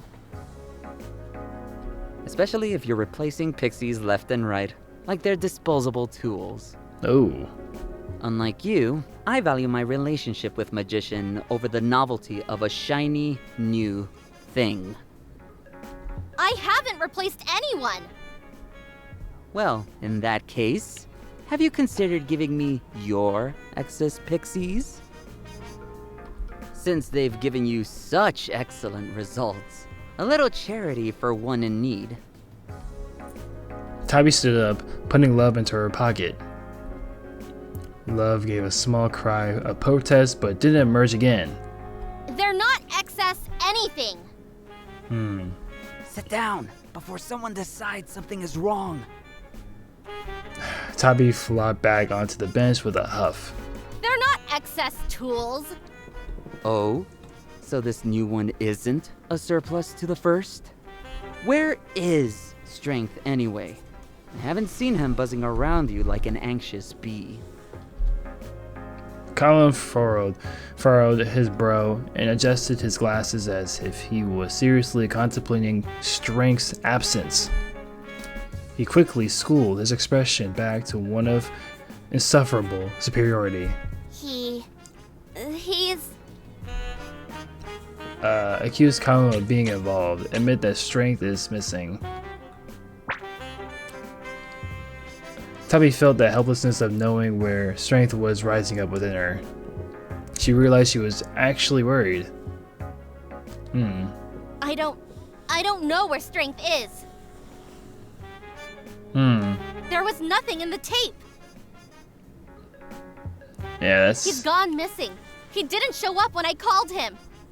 Yeah, that's not good at all. Caleb trapped a finger to his chin. Perhaps I should have taken Strength off your hands after all. But just because I lost him doesn't mean you can take him away. Pixies aren't disposable. I wouldn't toss them in the first place, and especially not to someone who bails at the first sight of conflict. Tabby glanced suspiciously at Callum. He met her eyes and then looked away. Do you have any information about what happened to him? Since Magician was the last one with Strength. We were all there. I'm not sure what might have happened. Yeah, right. He doesn't. After all, Magician placed Strength back in your possession, albeit fully bound. We all saw. It is strange that he should disappear so close to a pivotal moment. Wait, it said, he paused again and frowned. Why is he acting like he doesn't know what's going on? Right, nah, call out the bullshit. Caleb shook his head and shrugged nonchalantly. I'll keep an eye out. Okay, Tabby? Thank you for letting me know.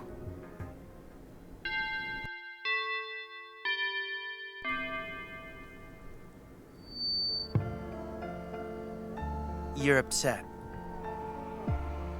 Did it need to be so destructive? The damage was far beyond what I intended. And? What were your intentions if nobody saw him after all? If the scale was so small as to be undetectable? I just mean that only Eden needed to get caught red-handed. I couldn't care less if he was flattened under a falling beam in the process. Damn. But a whole group of students were hurt. I didn't mean for chaos and devastation at that scale. There must be more to this Eden dude, because I have no idea what's up with him. It was a necessary evil. Caleb looked at Magician with equal parts suspicion and supplication. You keep saying that, but you won't explain further or tell me why we need to go this far. Tabby's endured our malfunctions twice in a row now, even if only the first was unintentional. And now we've resorted to underhanded poaching.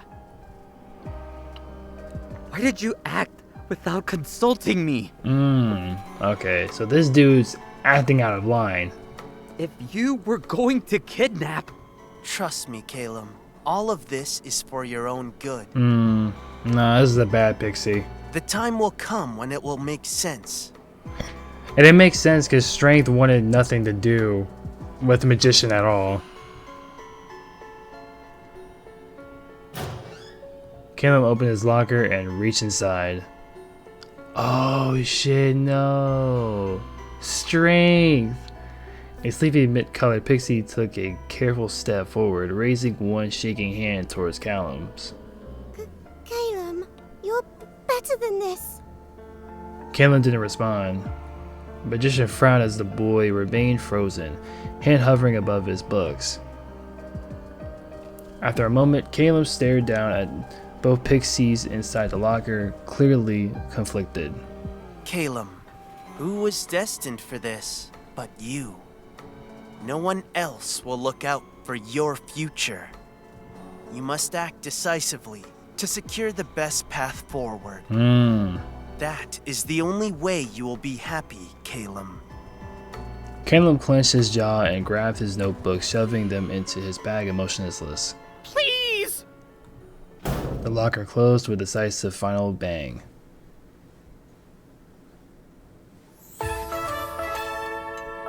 Damn. Alright, so I'm gonna worry about that later. I'm not gonna lie, judging from this visual novel, I like it a lot. I cannot wait for the next part to come out, and I will be waiting on it. So, these will be uploaded very soon.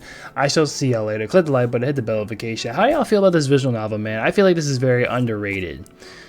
Alright, peace.